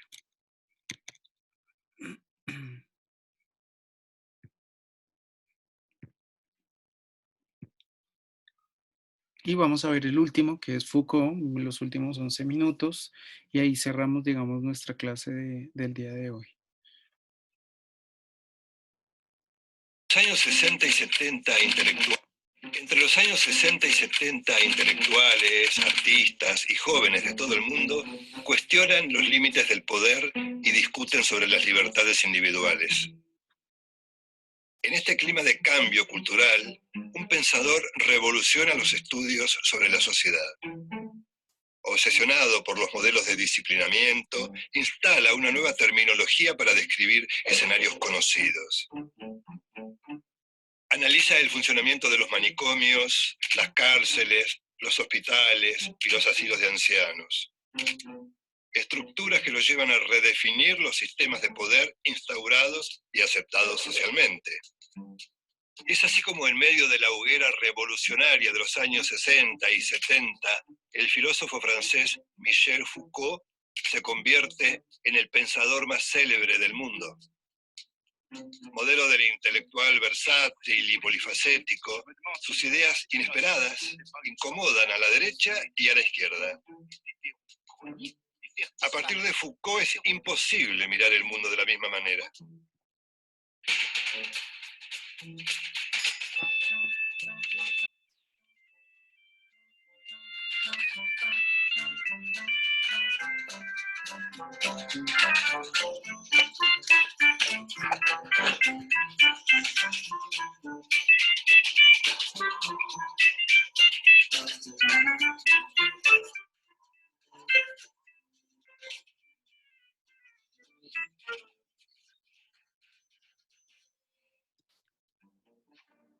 Michel Foucault, hijo, nieto y bisnieto de médicos, tenía un destino marcado, pero su negativa a seguir los mandatos familiares le generó profundas amarguras. A una edad muy temprana descubrió su homosexualidad y también su profunda empatía por los seres que se mueven en los márgenes de la sociedad. Digno exponente de la modernidad, su objetivo fue iluminar las zonas de sombra de la sociedad y al mismo tiempo celebrar con alegría lo que llamó la fiesta del pensamiento. Sus estudios del sistema de poder parten del análisis de las cárceles. Foucault toma ese modelo de disciplinamiento social y lo amplía de manera inquietante a todo el espectro de los estudios sociales. Entre sus múltiples intereses, Foucault pone énfasis en la relación entre el poder y el saber. A partir del tópico saber es poder, se pregunta, ¿cómo actúa el saber para articular el poder? Un grupo de poder establece qué es la verdad, pero no existe una verdad absoluta. Entonces, ¿qué significa saber? Se pregunta. El saber es lo que un grupo de gente comparte y que decide qué es la verdad. La verdad define lo correcto y lo incorrecto, la bondad y la maldad, lo normal y lo patológico. A través de esta verdad, el poder disciplinario controla la voluntad y el pensamiento en un proceso que él llama de normalización. Normalizar implica numerar y controlar a los individuos para que cumplan su rol dentro del cuerpo social. ¿Y cómo se normaliza a un cuerpo social? Por medio del lenguaje. Estas reflexiones están incluidas en Arqueología del Saber, donde afirma que aunque nos parezcan naturales o evidentes, los saberes o discursos son fruto de determinadas condiciones. Los sociales han creado un lenguaje que se apoya en definir a algo por su opuesto. El lenguaje define al discurso. La palabra discurso alude a cualquier cosa escrita o dicha. Pero Foucault le da además un sentido específico. Discursos son los escritos pertenecientes a un área de saber técnico y provisto de un saber específico. Estos temas los amplió en otro de sus grandes aportes teóricos, las palabras y las cosas. El discurso sobre la locura producido por psiquiatras, psicólogos, trabajadores sociales y otros expertos define la locura como anormal. La locura es anormal, por lo tanto, define la normalidad. Que los anormales sean excluidos no significa que no sean importantes. La gente normal se ocupa de estudiar la anormalidad de manera incesante y obsesiva. A través de la anormalidad, por lo tanto, se establecen las relaciones de poder en una sociedad. La persona normal tiene poder sobre la anormal. El psicólogo define al loco, los médicos a los pacientes y los abogados son la contracara de los delincuentes. Estas reflexiones nacen en Suecia, donde vive una suerte de exilio voluntario a principios de los años 50. Allí escribe Historia de la locura en la época clásica. La locura implica la exclusión de cierta gente a través del confinamiento y el encierro. En lo que llama el Gran Confinamiento, describe que en el siglo XVIII, 1 de cada 100 parisinos fue encerrado. Locos, criminales y hasta epilépticos fueron confinados. En Vigilar y Castigar, Foucault describe los pormenores del suplicio y descuartizamiento de un condenado en 1757 en París. Ese espectáculo horroroso cambia en la modernidad democrática por una solución más civilizada, la cárcel. Foucault cree que las prisiones fascinan porque ciudadanos irreprochables pueden ejercer o permitir el encierro, el castigo y el hacinamiento, lo que él llama el mal sin límites. La sociedad no solo tolera, sino que exige que al delincuente se lo haga sufrir. El formato de las cárceles se expande luego a los asilos y los hospitales y finalmente a la institución escolar. En Microfísica del Poder, Foucault afirma que el capitalismo se perpetúa gracias al ejercicio de poderes que se hallan presentes por todo el cuerpo social. Los llama micropoderes. El poder no pasa por el enfrentamiento entre dominantes y dominados, como decía Marx. Según Foucault, el poder está presente en cada parte del entramado social. El Estado y los grupos sociales hacen uso del poder. Pero el poder se ejerce de manera sutil en instituciones, espacios productivos, organizaciones políticas, vínculos familiares y lazos íntimos. Esta reflexión condujo a Foucault al concepto de sociedad disciplinaria. Solo las mentes y los cuerpos disciplinados pueden garantizar la productividad, aceptación de las normas y el pensamiento metódico requeridos por el capitalismo occidental. Este modelo de las sociedades de control fue cambiando. Con la llegada de la posmodernidad, el control está depositado en la seducción, el hedonismo, el consumo e incluso las biotecnologías. Para definir ese ambiguo sistema de relaciones entre el poder y la vida cotidiana, se creó el término biopolítica. Foucault plantea que la ideología requiere del control del cuerpo del individuo. En este sentido, va un paso adelante de la teoría del control social. Para la sociedad capitalista, lo que importa ante todo es lo biopolítico. La función de la biopolítica es tratar de que los cerebros se autorregulen, o sea, se autocontrolen. Se podría definir a la biopolítica como la implementación de acciones políticas sobre la vida, tanto en cuerpos individuales como en poblaciones.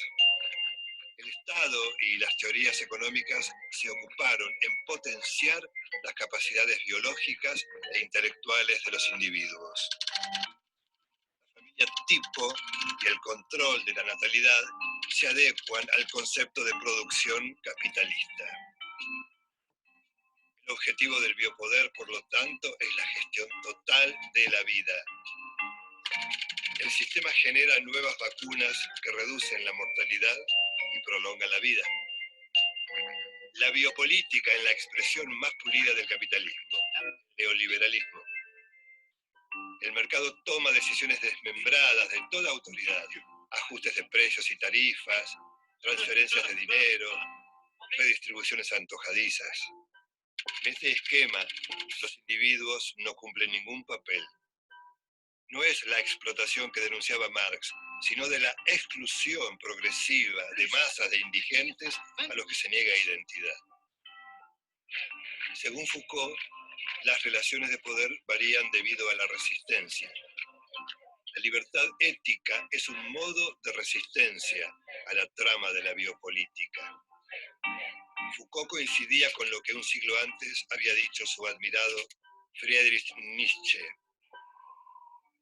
El hombre de la modernidad es un ser centrado en sí mismo, incapaz de grandes deseos, dedicado a preservarse y a evitar el dolor.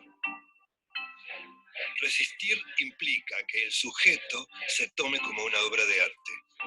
Por eso Foucault preconiza el arte de vivir. Michel Foucault murió a los 58 años. Era portador del virus HIV-Sida cuando esa enfermedad era incurable. Para ese momento era el pensador más leído e influyente del mundo. Su idea de que el poder es una red compleja y multidireccional y continua y azarosa define claramente el escenario internacional del nuevo siglo.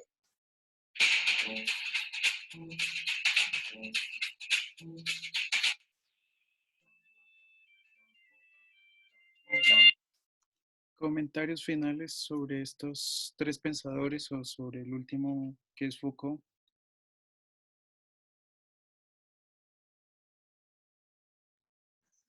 Siento que describe muy bien la sociedad hoy en día. Sí, por eso quería que los vieran, porque finalmente también hay como que estamos cerrando ya, digamos, eso que uno a veces intenta materializar, viene obviamente desde la filosofía y la sociología, y vuelvo, digo, no porque se llame filosofía para principiantes, pero me parece que los videos son súper demostrativos, muy ilustrativos y le ayudan a uno rápidamente a absorber ideas, por eso los tomo en consideración. Eh, bueno, ahí de Foucault hay algunos elementos que también se nos atraviesan, ¿no? También Foucault nos da una nueva perspectiva, digamos, en cuanto en la salud mental y cómo se comporta la salud mental cuando ustedes quieran explorar, por ejemplo, el elogio de la locura de Foucault o el nacimiento de la clínica, digamos que parte desde las clínicas mentales es súper clave para un terapeuta ocupacional que le guste la salud mental. Esto del biopoder es algo que entra en discusión actualmente en nuestras sociedades contemporáneas, del manejo del cuerpo, ¿no? Yo ahí estandarizaba un poco, pensaba de qué tipo de cuerpos nos están vendiendo a nosotros, qué tipo de sociedades, qué tipo de ropa, qué tipo de alimentos, el tipo de ventas que nos dan a través de las redes sociales, ¿no? O sea, inclusive la biopolítica manejada a través de nuestro celular, como es súper manejable. Eh, Eso, no sé si alguien más tenga alguna duda, alguna pregunta. Igual en el programa están el enlace de los videos, ustedes los pueden buscar si hoy, por ejemplo, no le pusieron mucho cuidado, o si tienen dudas con respecto a lo que decían cada uno de los autores, por favor, de tarea se los dejo para que lo revisen. La próxima sesión abrimos con los dos que nos quedan, que es el de Gramsci y el de Simón de Beauvoir, que me parece importante que también ustedes lo conozcan.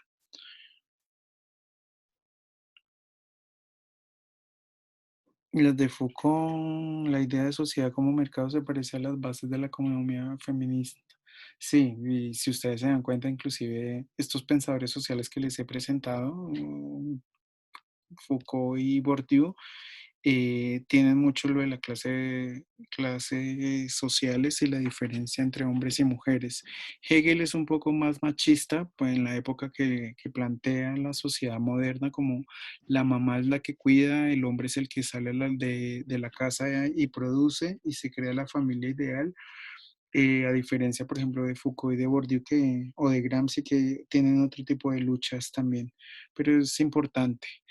Eso, muchachos, no sé si alguien tenga más que aportar, que decir, Me o si parece, profe, interesante el tema de como que ya no es selección natural, sino que es como selección a secas, o sea, por grupos privilegiados en el tema de lo que usted decía, pues, del control biológico, o cómo es que lo llamaban. Recién lo dijo usted, era biopolítica, biocontrol. biopolítica. Sí, o sea, es que al final es como eso, como un control de la población en cómo queremos que sean los sujetos de hoy y del mañana por los grupos de poder.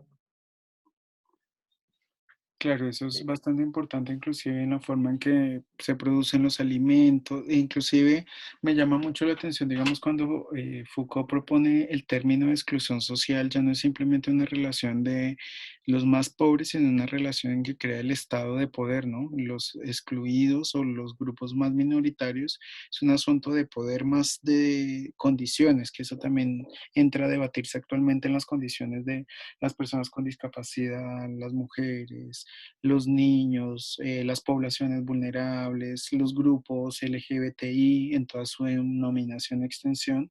Ahí entra también un sistema de biopolítica, ¿no? Inclusive que a estas alturas del siglo XX y todavía en el Congreso de la República Chilena se está hablando si un matrimonio tiene que ser igualitario, si debe haber adopción parental o no, si hay homoparentalismo para la crianza de los hijos, que actualmente eso es inclusive una cosa de biopoder.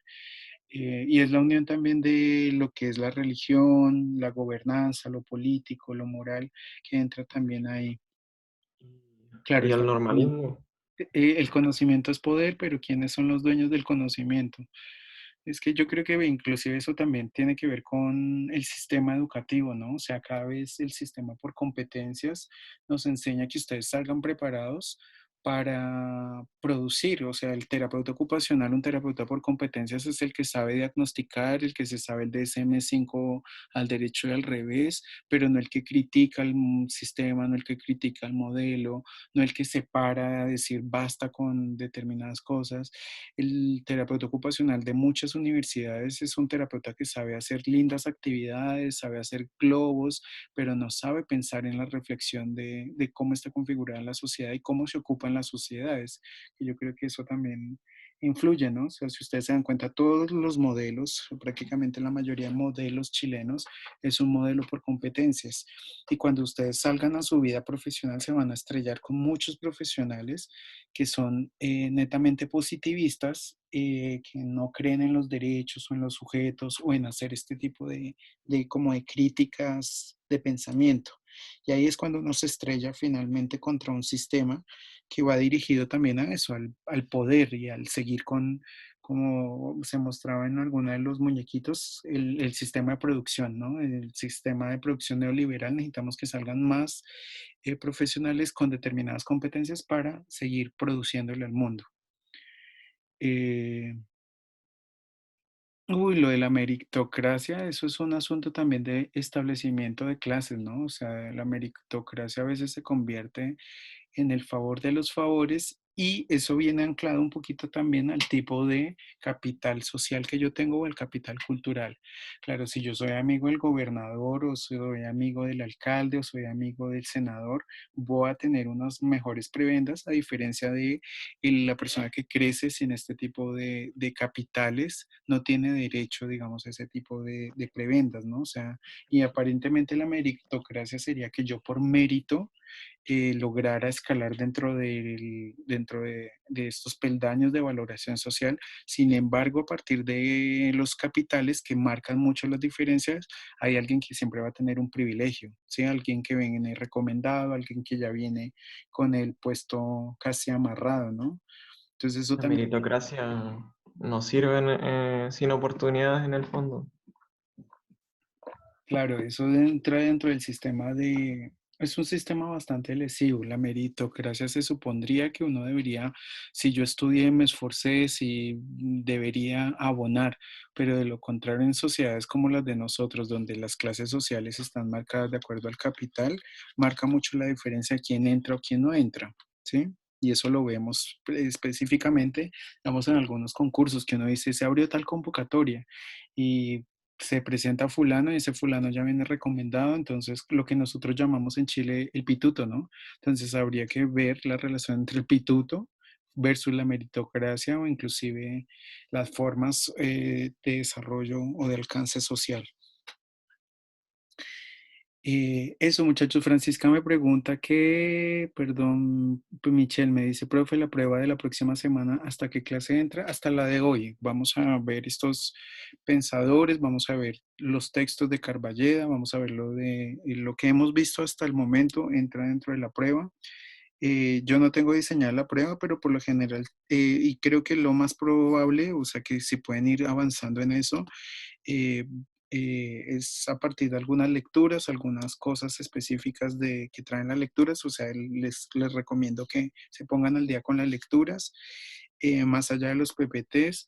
Supongo yo que los voy a poner a construir un problema social porque en eso estamos girando. Entonces, si ustedes vayan pensando en problemas sociales, entonces también pueden ir avanzando en esa idea como para que no tengan, para que no los coja como de sorpresa. Creo que eso es lo básico de la prueba y no algunas cosas muy abiertas de pensamiento y de construcción que a mí me gusta siempre que ustedes vayan relacionando con los temas de la clase.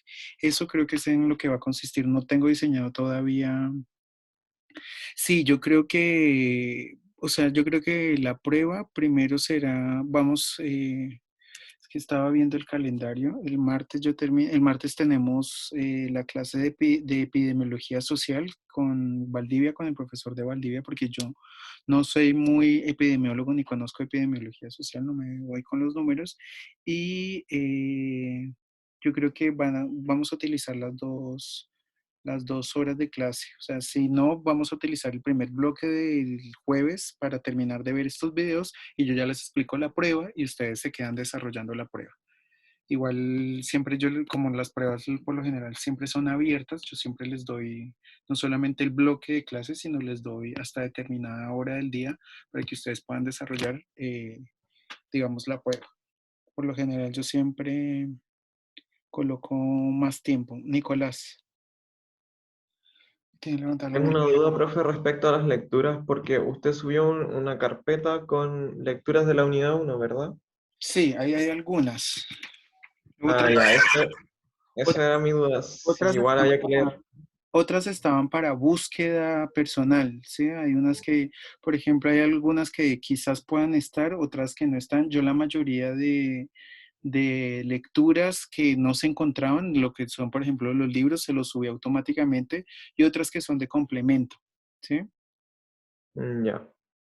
Y Sin entonces embargo, las otras que salen en links, esa habría que buscarlas. exactamente, Ya. si son de autobúsqueda, pues porque para estarlas buscando y eso, pero por lo general, vuelvo y se los digo, las que no estén indexadas están puestas en esa bibliografía, ¿sí? O los capítulos están directamente en esa carpeta de Drive que están ahí, que yo les pegué los libros completos.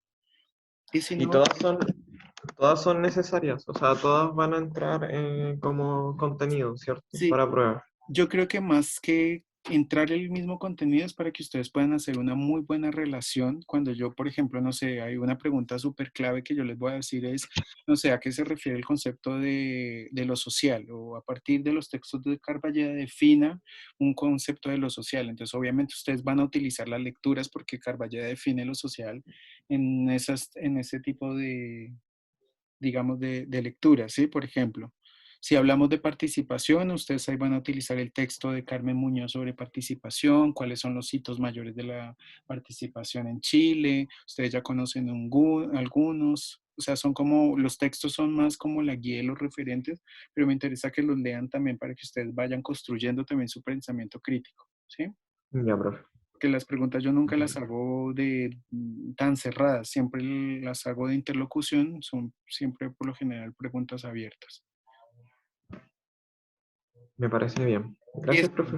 eso, niños, nos vemos entonces la próxima semana, nos vemos el martes, si la vida lo permite, y cualquier cosa, aquí me quedo entonces. Eso, feliz fin de semana, descansen mucho y lean mucho también. Cuídense. Chao, profe. Que descanse, profe, cuídese.